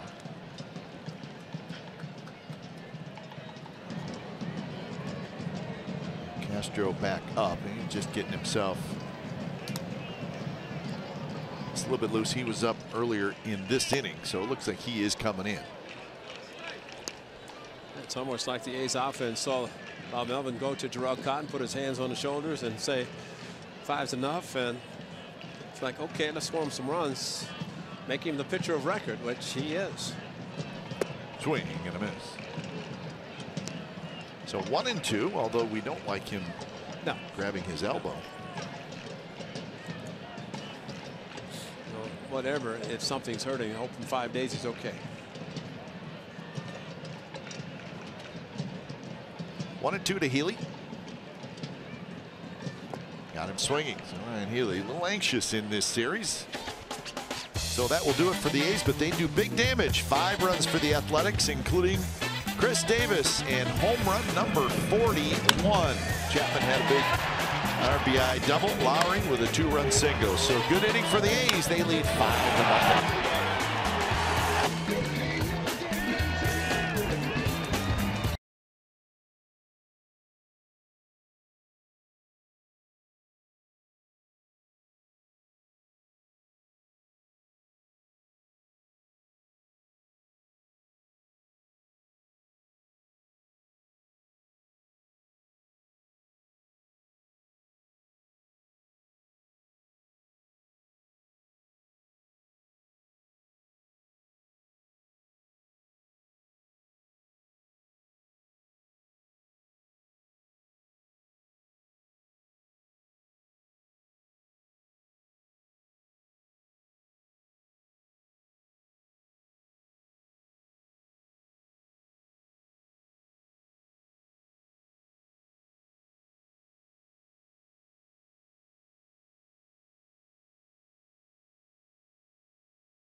Is here. Join us as we enter this exciting phase together and in building Oakland the ballpark it deserves. The beginning of a robust community dialogue begins with you, and we encourage you to go to oaklandballpark.com to join in our journey.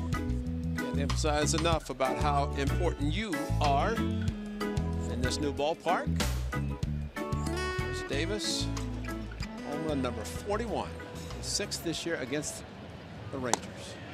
So the new pitcher is Simone Castro. When it's time for change, think Speedy Oil Change and Auto Service, your trusted oil change, tune-up, and repair experts. So Castro comes in for appearance number 23.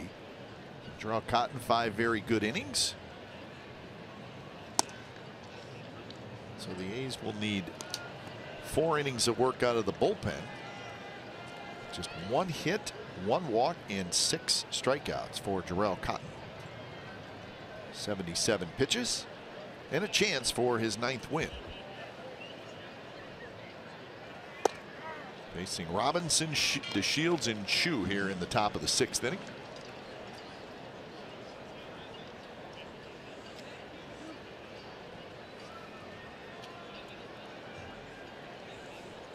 Robinson struck out swinging in the 3rd, one of the 6 strikeouts for Jarrell Cotton. That one is belted toward right center, but Smolinski got a good jump and he tracks it down. Well, Jarrell Cotton, what a job he did last inning. And of course, he struck out DeShields to start the game. He struck out Lazaro to end the 4th, and then here we go in the 5th inning. There's one changeup for a strikeout. There's another changeup for a strikeout. And how about another changeup for a strikeout? 3. Here's the changeup, the circle change that he throws and kind of pronates. Of course, they all do, but turns it over almost like a screwball. And when he grabbed his right elbow, maybe there's something to do with the changeups, but also the fact that he threw so many, maybe he didn't feel comfortable with the other pitches. We saw Josh Fegley call a fastball 0-2 that he shook to the changeup with Chirinos. But whatever, he got a 5-run spot, 5 spot in the bottom of the 5th inning. Now they're looking at Castro's delivery, his stretch as he goes high with the setup. And he goes 2-0 to DeShields.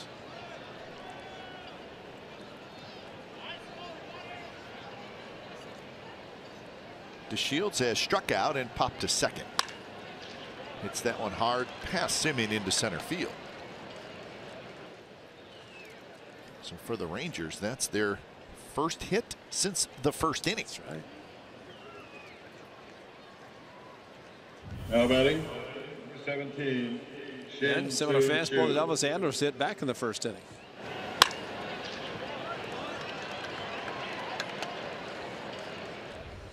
So 1-out single, and here's Chu.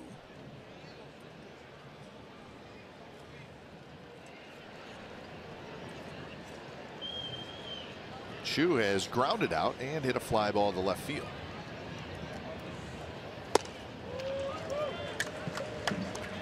Quick 0-1 to Chu. Playing in right field today. So Dell go inning and 2/3 last night. Coulomb got a third of an inning. Looks like he is going to quickly get up. Or Maul, another lefty.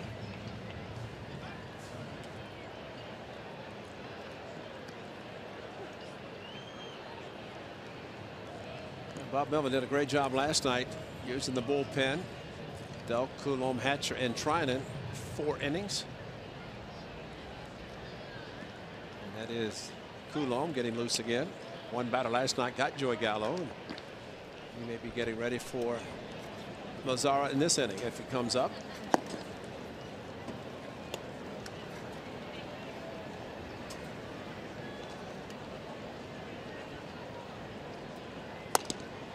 1-1 now to Chu.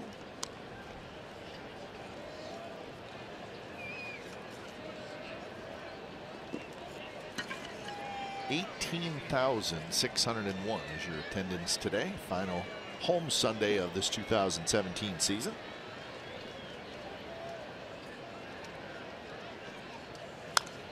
Fouled straight back. The A's coming into today averaging 18,699 per game. So, at their average today. 38 really helped last night. That was a fun night. Good ball game. Great fireworks. Lowry's got it. Fires to second for one. On to first. Double play. So that double play ends the inning, but Matt Olson gets stepped on a little bit at first. We're not sure. Let's see. It is a double play. What if he stretched? Because he's grabbing his left groin a little bit, I think.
Nothing going for the sweep.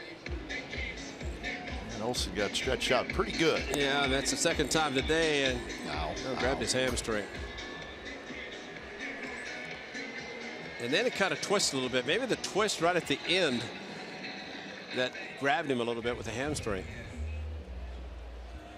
And he's going upstairs now with Brian Shulman. The out on the sixth inning for the Athletics. Right fielder. So, Mark Canna. see at least if Matt Olson is done for the afternoon. Canna will lead things off here in the bottom of the sixth against Tony Barnett. Fagley to follow, and then Smolinski.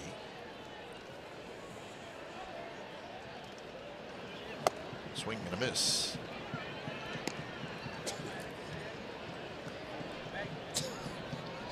Sit out in front, please. Fan unhappy just below us.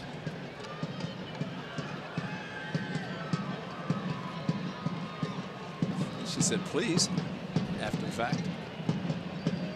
Oh, I just find that funny. There's enough empty seats. It's not 45,000 today.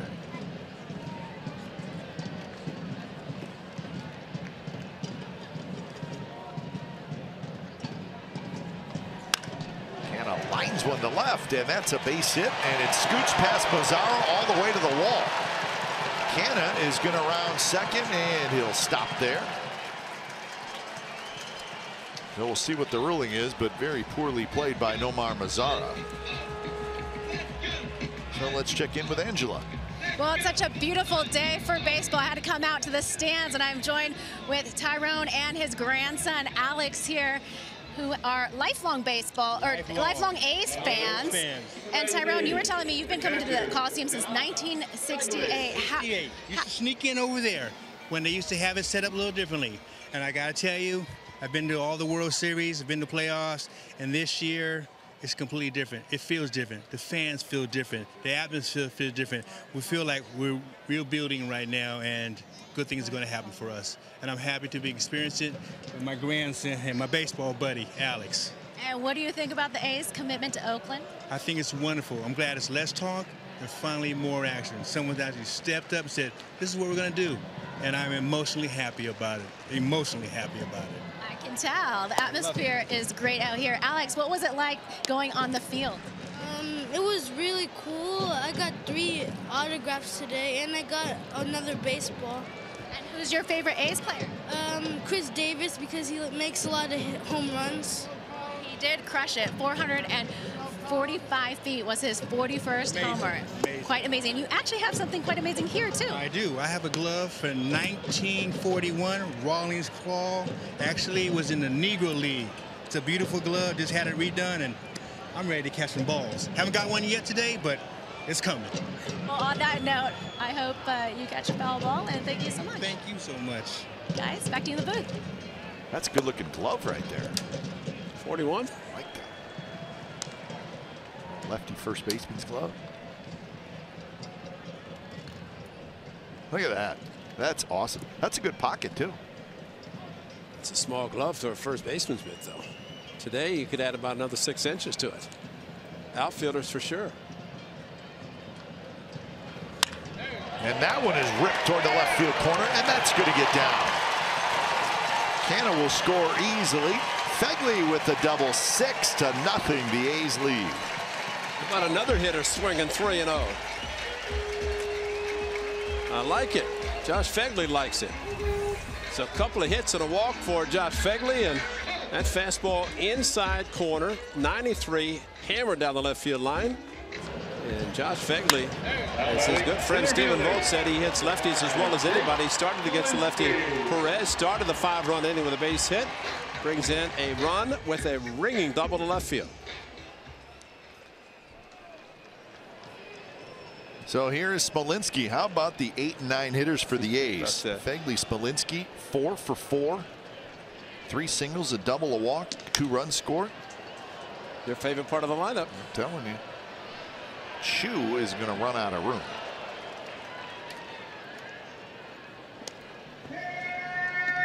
Now Fegley gets his 10th RBI. Guys like Fegley too, Ray, where it's been a tough year. A lot of injuries, just hasn't played as much as he had hoped. That's right. Makes him feel better if he can have a positive finish. Absolutely. And he talked about that and just in an interview I did with him, the radio side, he said, hey, if you hit, you're going to play. And he said, I've not been hitting that much, but what a job he's been doing behind the plate. Blocking balls in the dirt. And he caught Graveman on Friday night. It was only the 8th time in 2 years that he caught Kendall Graveman. 4 last year, 4 this year. Did a very good job. Just 1 run that the Rangers got this afternoon. So far, no runs.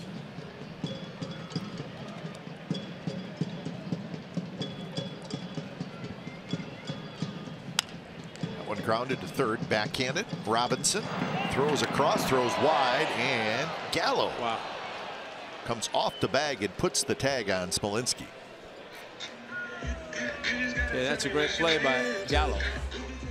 Because Robinson caught it, and he knows the speed of Smolinski. And he just unloaded quickly, looked the runner back, but up the line. Watch Gallo catch and tag at the same time. Got him on the left leg. Oh, to be so quick to go straight down. If you go down, you avoid the tag. But he made a very good play, Gallo. So here's Marcus Semien. That was the first out of the inning.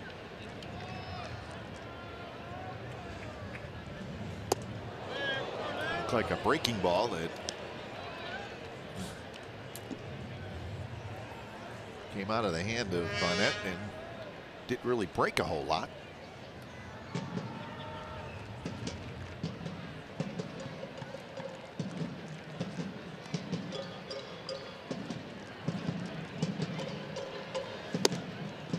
Inside again. This time Marcus Semien took a swing at it.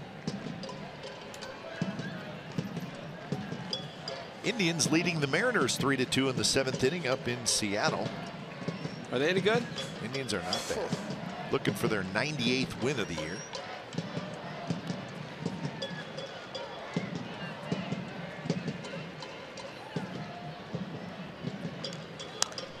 Fouled straight back. Mariners will be here tomorrow. So the Mariners finish their season on the road and they go to Anaheim after they're here in Oakland. Nice play. Check it out. Oh, bring your glove. You never know. Right above the 1913 sign.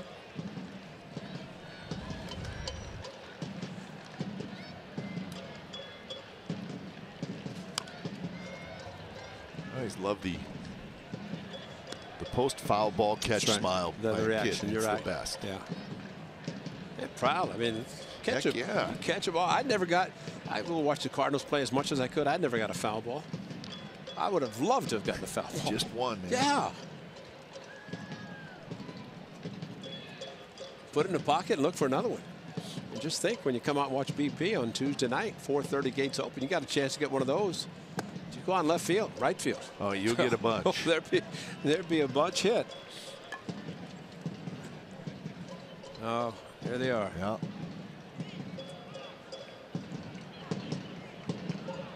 Hanging out on the steps out in left field. 3 millions. Well, foul as Barnett keeps running the ball in on Marcus Semien. Marcus is he's battling. Especially see a hanging curve. You're going to be hacking at it. That's what he's been throwing it. Throwing out over the plate.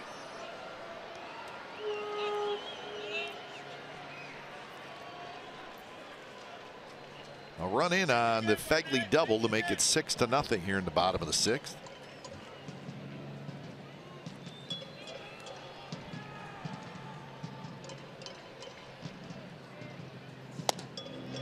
Three and 2.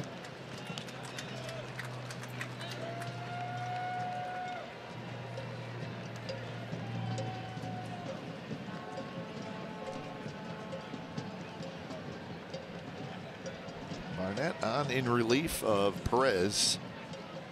Came in last inning.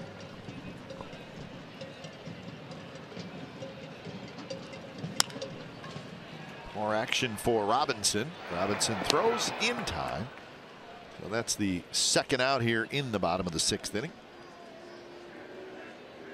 So it'll be up to Chapman trying to get that second run of the inning home. Now batting third baseman, 26, Matt Chapman. Here the Yankees lost today, but Aaron Judge hit 2 home runs. And for the Yankees, they actually clinched a playoff spot last night. Yeah. So they are in. Yes, they are, and they're playing in Toronto. So they were. I mean, Judge, the ball can fly in Toronto, depending roof open or closed. But as strong as he is, I don't think it really matters whether it's open or closed, inside, outside, doesn't matter. Any park he can go distance. So Judge now with 48 home runs and 105 RBIs on the year with his 2 home runs today. And Giancarlo Stanton with 57? 57, yeah, I believe so. He's in Arizona.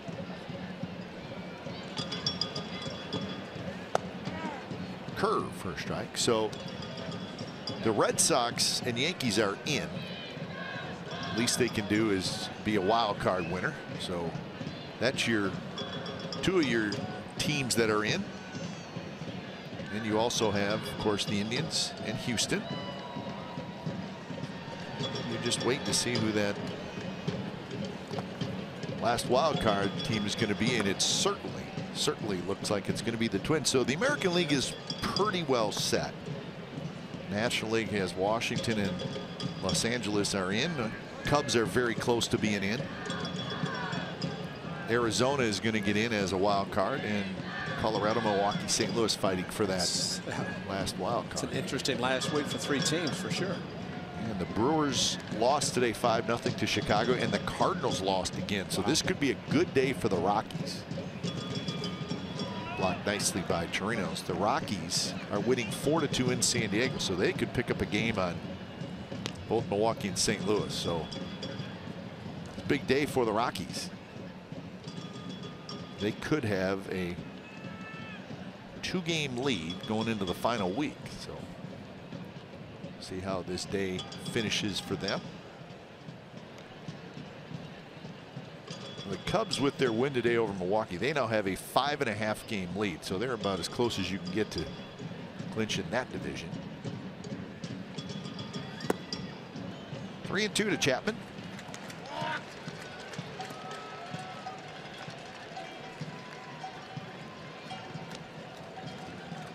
Lowry would be next.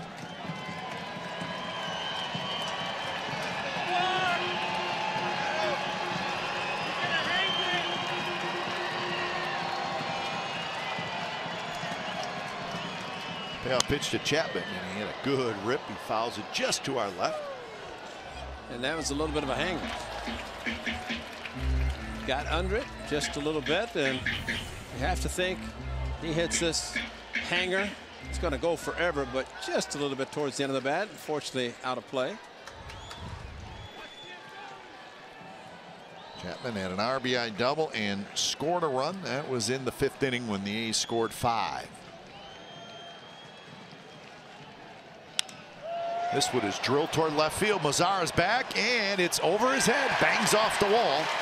Fegley scores. Chapman with another RBI double. 7-0. The A's lead.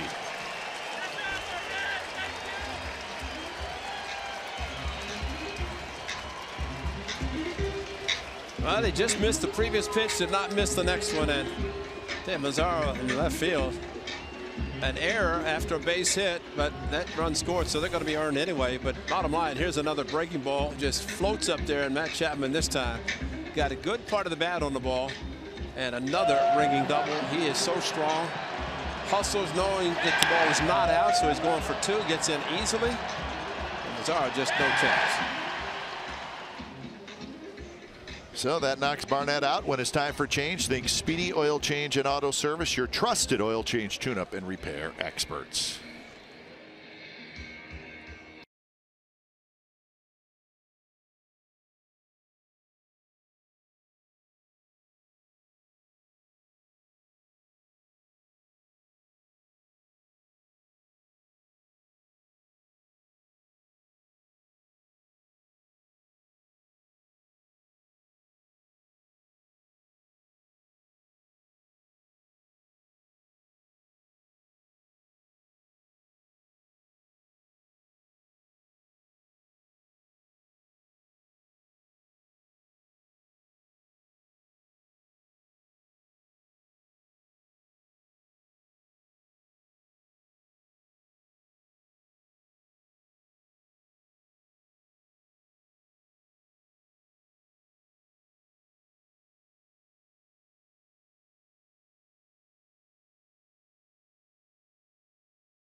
NBC Sports California is brought to you by Pete's Cold Brew. The true cold brew that's always cold, so it's always fresh. Pete's is coming in cold to a store near you. A beautiful look downtown Oakland. We're at the Coliseum. The A's are winning 7-0. And the A's are playing great baseball right now. Mickey Rodriguez comes in his 14th appearance. So Chapman at second with the RBI double. 2 runs in for the A's here in the 6th inning.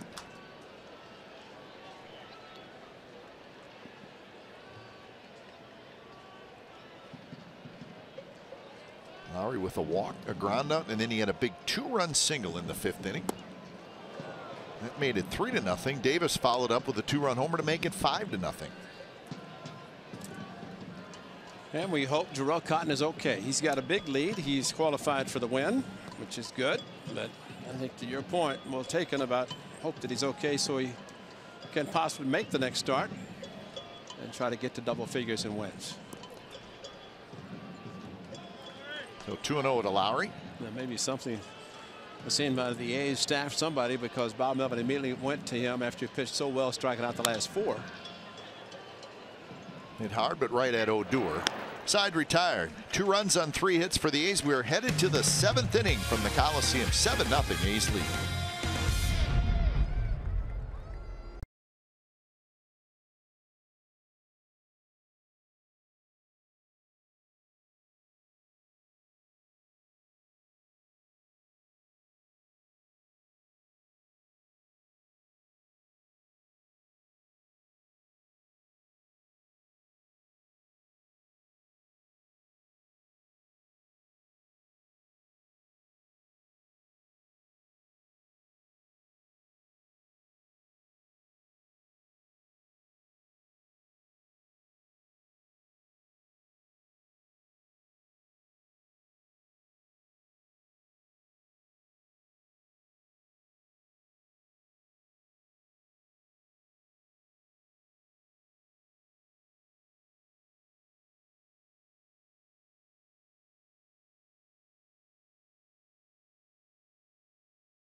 Anniversary team for next season. You can select from a list of the top all-time A's greats to make the team. Voting is open now at athletics.com/50 and will only be active until the end of the regular season. That's a week from today. Once the voting period ends, the ballots will be tabulated and the honorees will be announced at a later date. The Oakland Athletics 50th anniversary team will be honored at events during the 2018 season.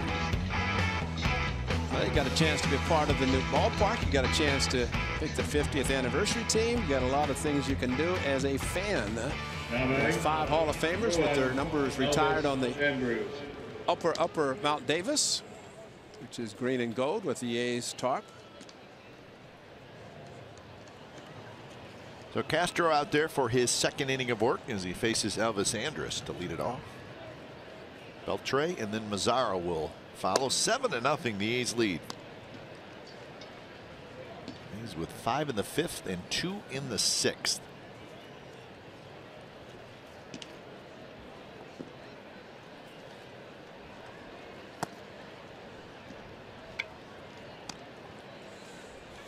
A's bullpen so far in this series, including Castro's 1 inning today.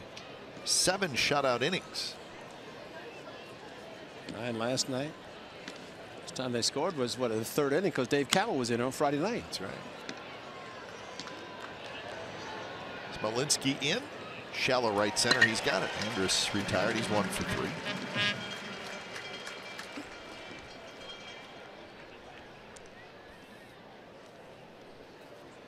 And that'll bring up Beltre. Now batting. So the Rangers, after having a terrific season last year where they won the division, won 95 games. Does not look like they are going to make the postseason this year. 2 straight division winning seasons, 2015 and 2016.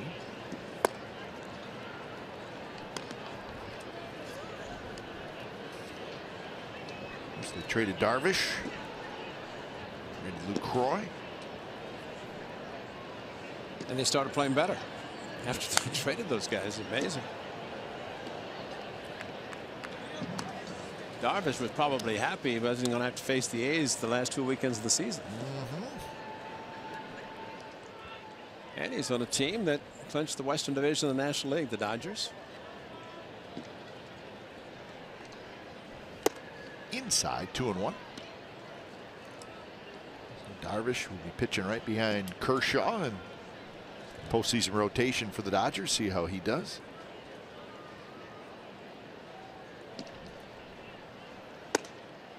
Strike, 2-2. Spun inside a little bit. Beltre checking with Tom Hallion.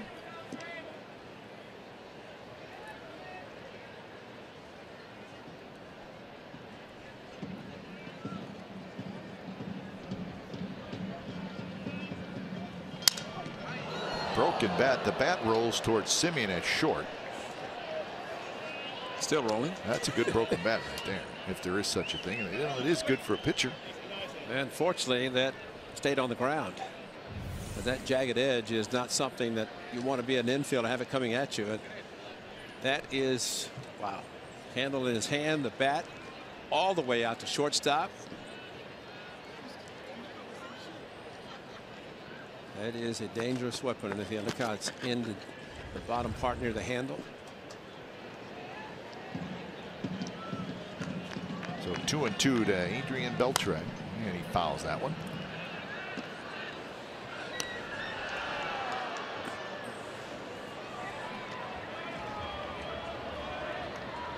Adrian Beltre. You could tape that up and put some nails in it. Yeah. Drive a couple of nails or screws into that and use it at home. I did it in Venezuela. I'd break a bat and put some nails in it, wrap it in tape, and you know. Never know. Yeah, I mean, you only take so many when you're going out of the country. True. 3-2. Hit well to right center. Smolinski's going to get over there, and he makes the catch. So Jake Smolinski busy today. And getting the 2 outs that maybe Bob Melvin is going to let Castro face the lefty, Mazzara. Kaipa, I always say it, and I have been saying it, but our daughter Nikki was born on this day in 1975, so happy birthday to Nikki. And it was a special day because we clinched the Western Division. That's a pretty solid day. Yeah, I mean, it's one that will always be remembered because it was the 5th consecutive division championship of the Athletics. And so Nikki in Arizona enjoying her birthday. And you just have to do the math, and the rest is history. Yeah, I'm not going to do the math, though, because then she would be mad at me, and I don't know your daughter that well, and I don't want her to get mad at me. But certainly we could do the math, but we're not going to. Yeah, Nikki's a good girl. All right. I would probably blame it on you anyway, so. Oh, of course. Yeah. Against the White Sox, and it's your dad's fault. It was a blowout, so it was a nice remembrance. But Lindsay, who was born after baseball, she's always the one that's saying, "Dad, what about me?" Second child, right? That's a famous second child line. What about me? But I keep telling Lindsay it's postseason, you know, October the 8th, you know, so get the postseason. But a lot of things happen in baseball throughout the year. You're right, Delaire. 2-1 to Nomar Mazzara. Well, a night game tomorrow, night game on Tuesday, and then the final home game of the season Wednesday, a day game with the Mariners coming to town. You know, we mentioned it. The A's have also won 7 consecutive home games. Maybe I did mention that. That makes Bob Melvin happy. Probably the win last night in front of 38,000 plus. That Skipper always says you want to play good baseball in front of a big crowd. And the A's had the biggest of the year last night. 1-1 to nothing. Great pitching. It was an entertaining game, even though only one run was scored, but still it was a very good game. The A's production team did a great job with the post-game fireworks with the Star Wars theme. And boy, I'd love to have some kettle corn. Number 126, where are you? That one's hit well to left center, and that one is gone. Nomar Mazara hits his 20th home run and kind of a high line drive over the wall in left center. So the Rangers are on the board. And with Gallo, another lefty coming up, he doesn't get to face him. 3-2 though, and he challenged him, and that's the best thing to do. Don't mess around, and went right after him, and there's your straight fastball, and there's your difference. And what Jarrell Cotton did the first 5 innings, the movement on his pitches, and a good velocity by Castro, but it's straight and gone to left center. So when it's time for change, think Speedy Oil Change and Auto Service. It's your trusted oil change, tune-up, and repair experts. Number 35, Daniel Kulo. A's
change the way you experience TV. All right, so it's going to be Daniel Colon facing Joey Gallo, and a big rip by Gallo. He grounded out hard last night. The one batter that Coulomb faced was Joey Gallo. Hit hard to Jed Lowry.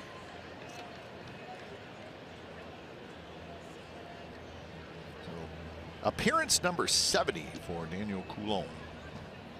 Good breaking ball, snaps in there for a strike.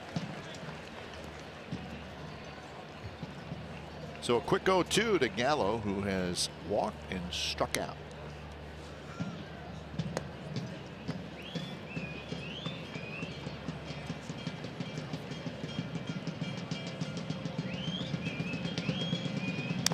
Another breaking ball. This one is rolled foul.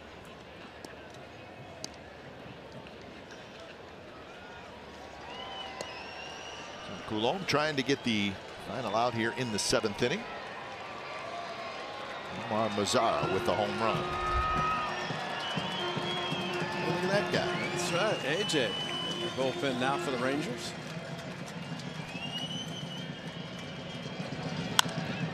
Gallo skies one towards Smolinski, shading his eyes. Canna's over there as well, but it's going to be Smolinski who takes care of 3 fly balls here in the 7th inning. A run for the Rangers. 7th inning stretch time.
of the game. And how about number 41? He gets on a roll. He won last night, number 40. This afternoon, number 41, a high changeup, and it was gone. Captain Crush, 40 last night, and now 41. So one away from his season high last year, career high 42, and ongoing for Chris Davis. So A.J. Griffin comes in when it's time for a change. Thinks Speedy Oil Change and Auto Service. Trusted oil change, tune-up, and repair expert. So A.J. Griffin, just his second relief appearance this year. He's got 6 wins in 15 starts. Having fun today. 18,601. Well, it was A.J. Griffin in 2012. Started for the A's, game 162 against these Rangers. Now he's pitching for them. And he gave up a few runs. Evan Scribner came in. The A's, thanks to a drop fly ball by Josh Hamilton in center, the A's miraculously won the division on the final day of the season. That big A.J. Griffin curveball. So Mazzaro is now in right field. Middlebrooks is now at third, and Willie Calhoun is in left field.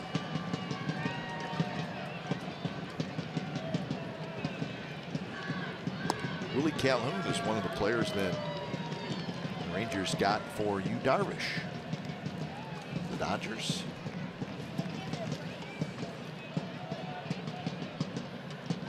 Davis, Olsen, and Healy here in the 7th inning.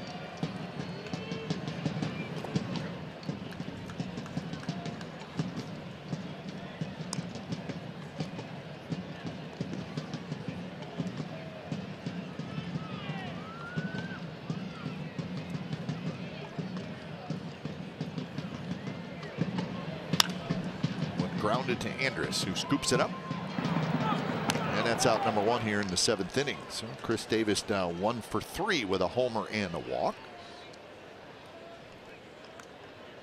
And this is going to be Matt Joyce hitting for Matt Olson. Your attention, please, ladies and gentlemen, for the Athletic. Signing for Matt Olson, number 23. Remember Olson a couple innings ago. Matt Joyce. A big stretch at first base. And finished the catch. It was a double play, but he was moving around a little bit slow, so maybe that's why he's out of the game.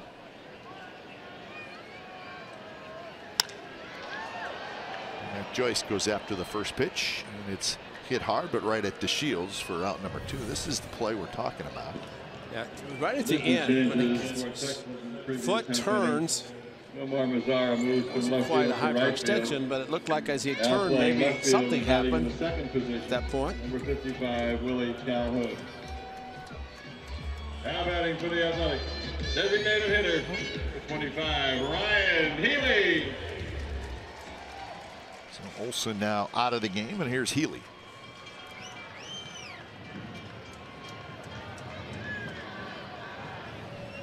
First pitch to Healy is a fastball that runs inside. Healy has walked, grounded out, and struck out.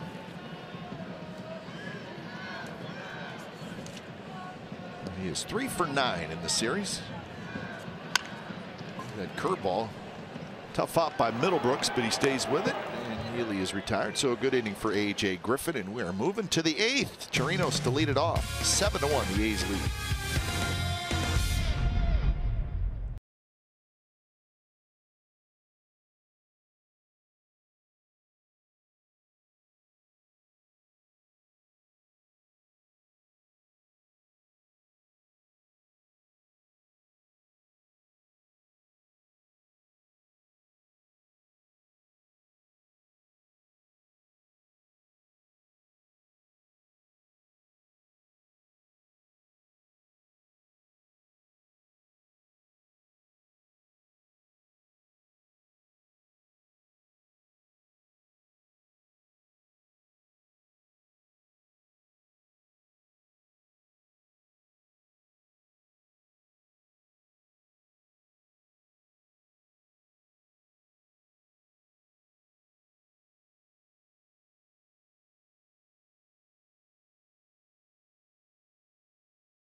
Day with insider Scott Bear on NBCSportsCalifornia.com.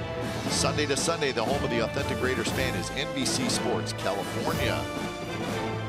Raiders will be in Washington tonight to take on the Redskins, trying to go to 3-0. See how that works out for them.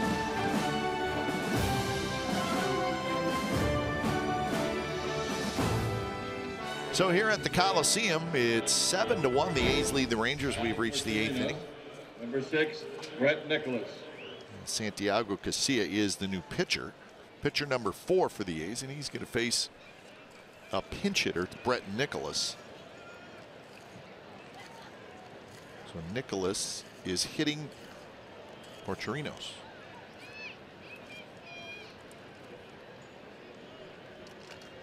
So Cotton, Castro, Colom, and Casilla.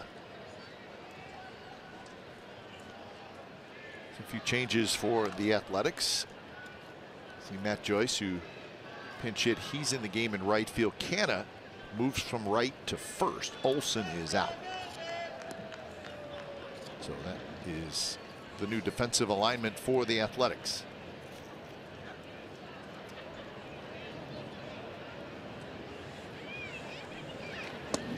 Breaking ball in first strike.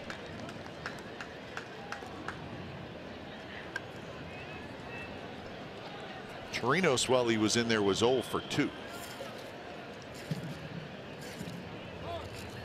Odor will be next, and then Robinson.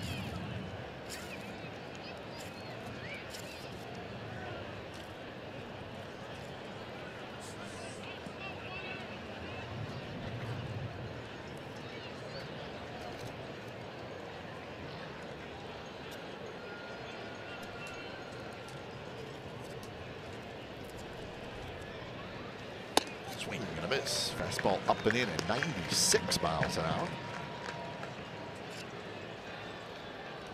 A good curveball for strike one, and then the hitter upstairs and tied up Nicholas.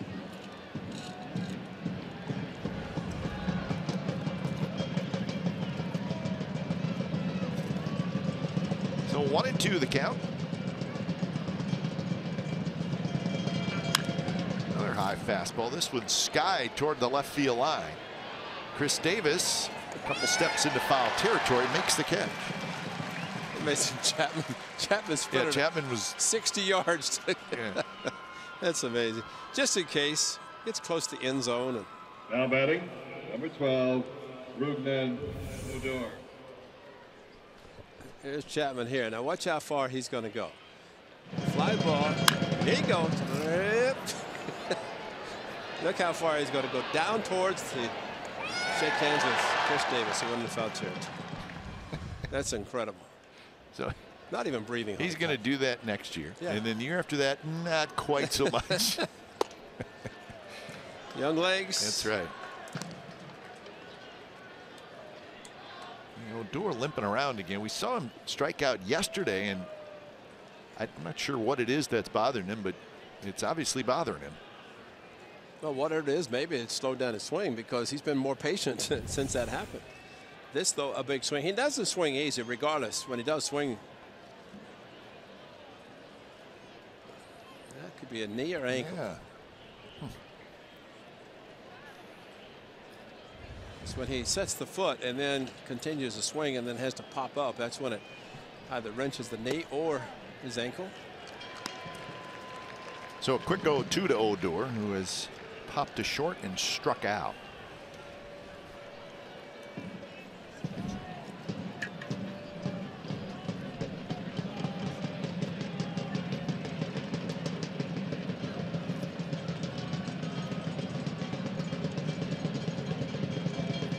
Pitch pops off the glove of Fegley.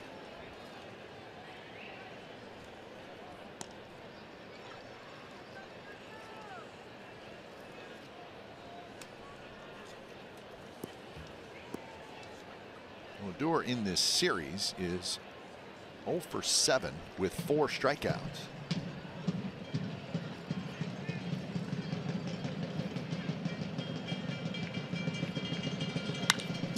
That one hard. Lowry's got it. Couple steps to his left. And that's the second out here in the top of the 8th inning. Odor He is not moving well at all. What would probably be a good idea is to take him out of the game. Yeah. Well, they've taken other guys out. Now batting, Maybe something to consider. 15, Will Middlebrooks. I mean, he's hurting. Get him out of there.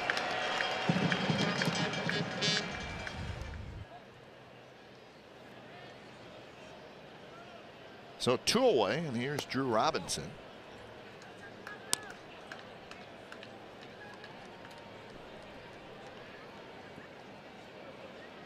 See, this is not Drew Robinson.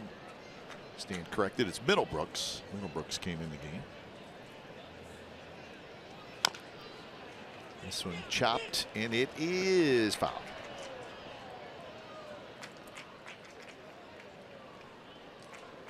I think I'd have left Robinson, him put Middlebrooks at second. That's true. Wouldn't have been a terrible idea. Yeah, or Robinson over to second. But yeah, the way Doer is playing, or at least limping, one of the next week, next 7 days. Remember, Middlebrooks, it wasn't that long ago. He was thought to be the Boston Red Sox third baseman of the future. But he just has not been able to, had a good rookie year, has not been able to continue that. Swing and a miss, 1-2. Weren't we there when that happened? Well, I know he had a big series against the A's, if I remember correctly. Say it's when he first arrived. Major League debut when he was in Boston, and the future, like you said. That went inside. If you can make it in Boston or New York, you can make it anywhere. That's true. And if you're not making it, they'll never let you forget it. Right. I think David Price is finding that out.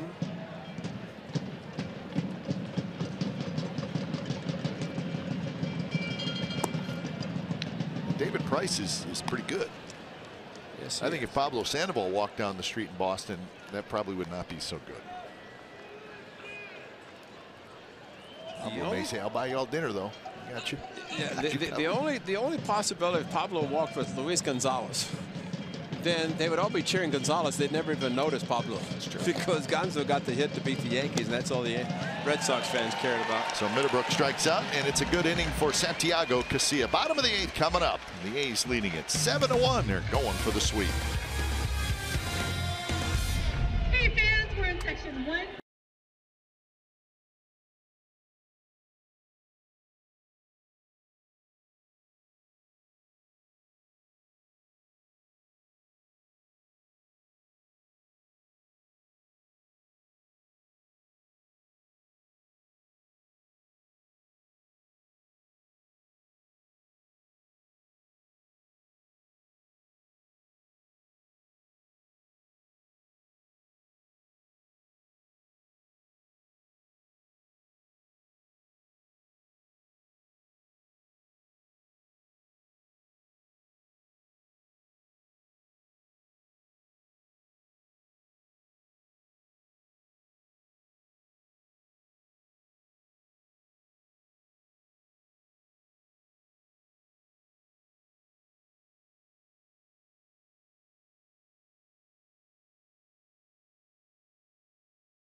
Game Summit brought to you by your local Toyota dealers. 1-3-1 for the Rangers. For the A's, 7-9-0. Chris Davis, another home run. Terrell Cotton was very good through 5 innings. He left after 5. Chapman, a couple doubles, a couple of RBIs. And the A's pitching staff has completely shut down a Rangers offense that Coming into today's game, 5th most runs scored in the American League. It's a good lineup. But they have really, that lineup has done nothing against the A's in this series. Just a couple of runs scored in the series. Phil Gosselin is the new second baseman. Brent Nicholas is the new catcher.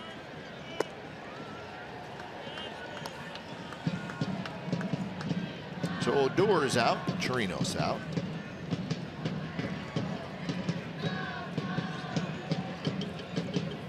Marcana hits for the 4th time. He's 1 for 3.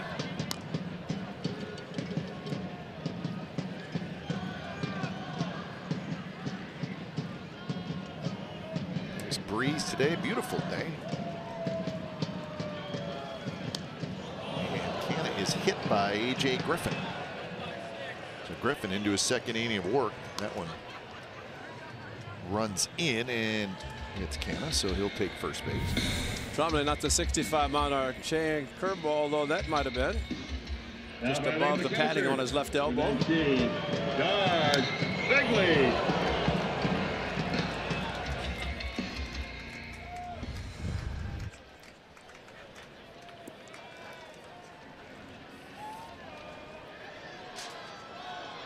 So here's Fegley, who's had a very good ball game. A walk, a single, a double, an RBI, and 2 runs scored. All that coming out of the 8th spot in the lineup.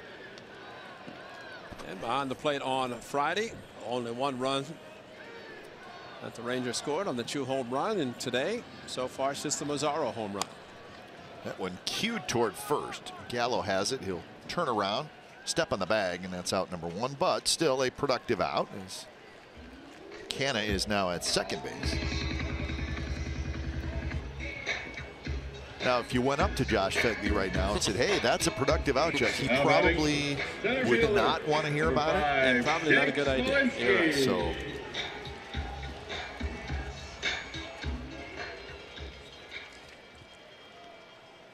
Smolinski will hit. Smolinski's 2 for 3.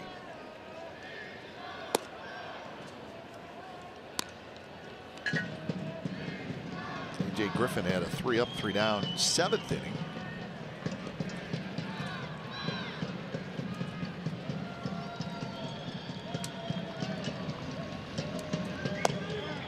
Fastball right on the outside corner. Griffin 86 miles an hour. He's never thrown very hard, but the curveball so slow, I think it makes his fastball look better. William Hendricks getting loose.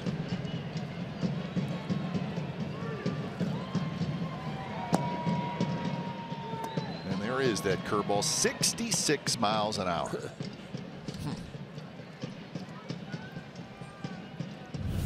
Well, it's a single digit, just the middle finger, and that's why he throws it so slowly. Just try to do it. It's just hard to throw a curveball hard with 1 finger. He just kind of flicks it. Yep, just like that. It's going to be another one right off the end of the bat, picked up by Gallo. So 2 away, and Canna now at third. These balls look like they're hit right off the end of the bat. They are. Fernando Bad, the lefty now with the Red Sox, similarly with this slow curveball. Shortstop, number 10. That was off the end of the bat. Jake Smolinski singled as his first 2 at bats. A little smile on his face, and I can't believe that pitch.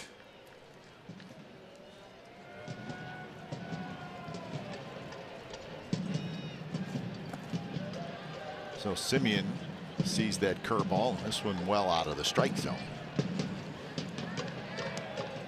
Marcus looking for his first hit. 0 for 4.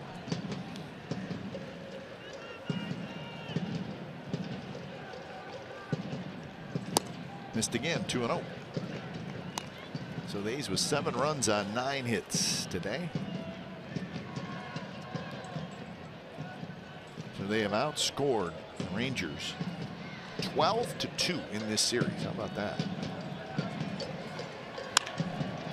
That's a base hit. Make it 13-2 as Canna trots home. So Marcus Simeon gets his first hit of the afternoon, and it's an RBI single. And couldn't have come at a better time with 2 outs after a couple of cue balls off the end of the bat. First base, hit batter, goes to second, goes to third, comes in. Fastball from A.J. Griffin. He's doing a good job staying back on a pitch that was thrown extremely hard. Great execution by the A's shortstop.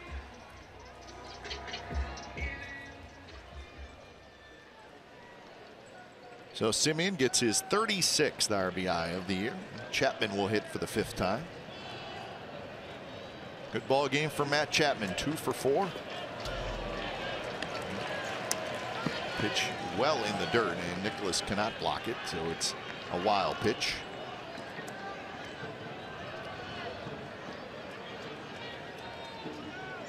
And the old anticipation of a curveball in the dirt. Nicholas moved, but it just kept going. That's a little bit harder than what AJ had been throwing.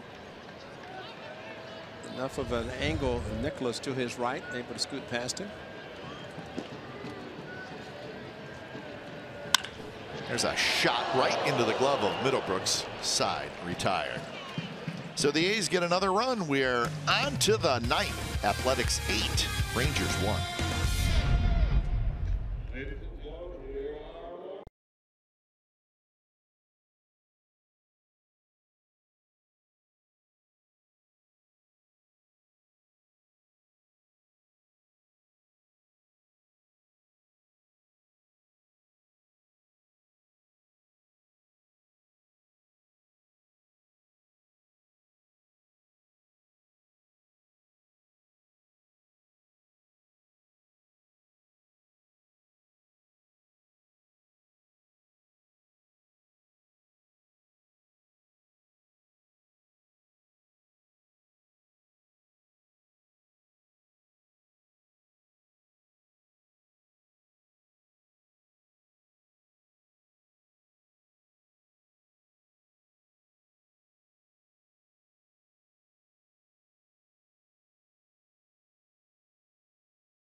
Telecast is presented by authority of the Oakland Athletics and may not be reproduced or retransmitted in any form, and the accounts and descriptions of this game may not be disseminated without the express written consent of Athletics Investment Group, LLC.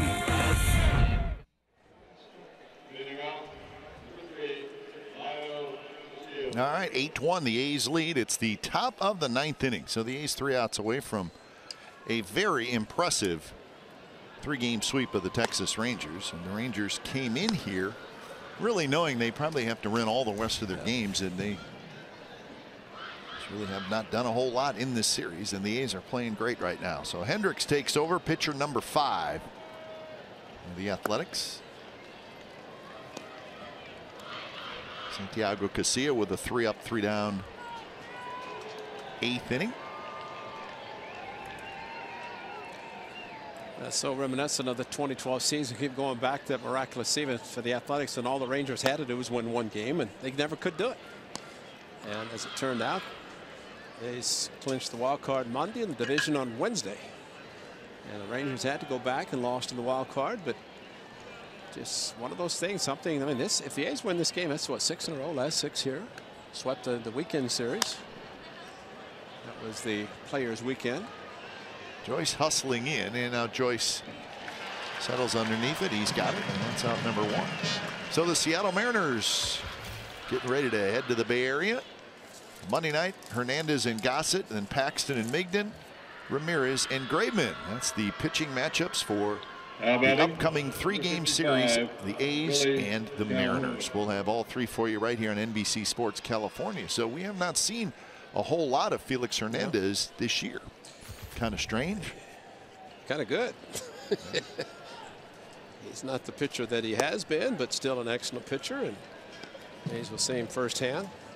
I think for the Mariners, good to get him back, but maybe a little bit too late. This is Willie Calhoun. Calhoun lines one foul. It's our first look at Calhoun. Supposed to be at least from the minor league, very, very good hitter. Not quite sure where to play him at the big league level. He's born in Vallejo. Willie Calhoun, 5'8", 213 pounds. I mentioned last night his uncle was here on Friday night. His nephew just called up, so he was excited to see him. It'll be interesting to see what the Rangers do with Willie Calhoun.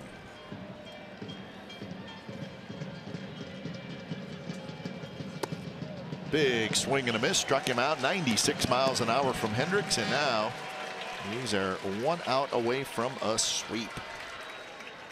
Well, coming up after the game, A's Postgame Live, presented by State Farm. Mindy Bach, Shooty Babbitt, and Dave Stewart are ready to hold court in the studio.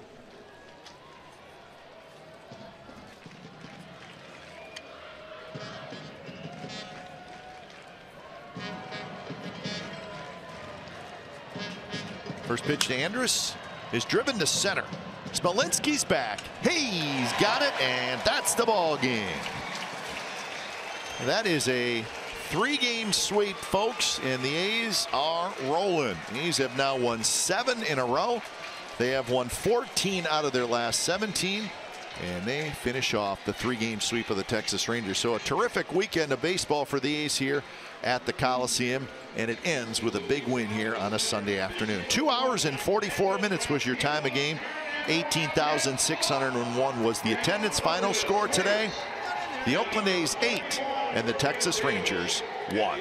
Stay tuned for A's Postgame Live, presented by State Farm. Standing by, Mindy Bach, Shooty Babbitt, and Dave Stewart.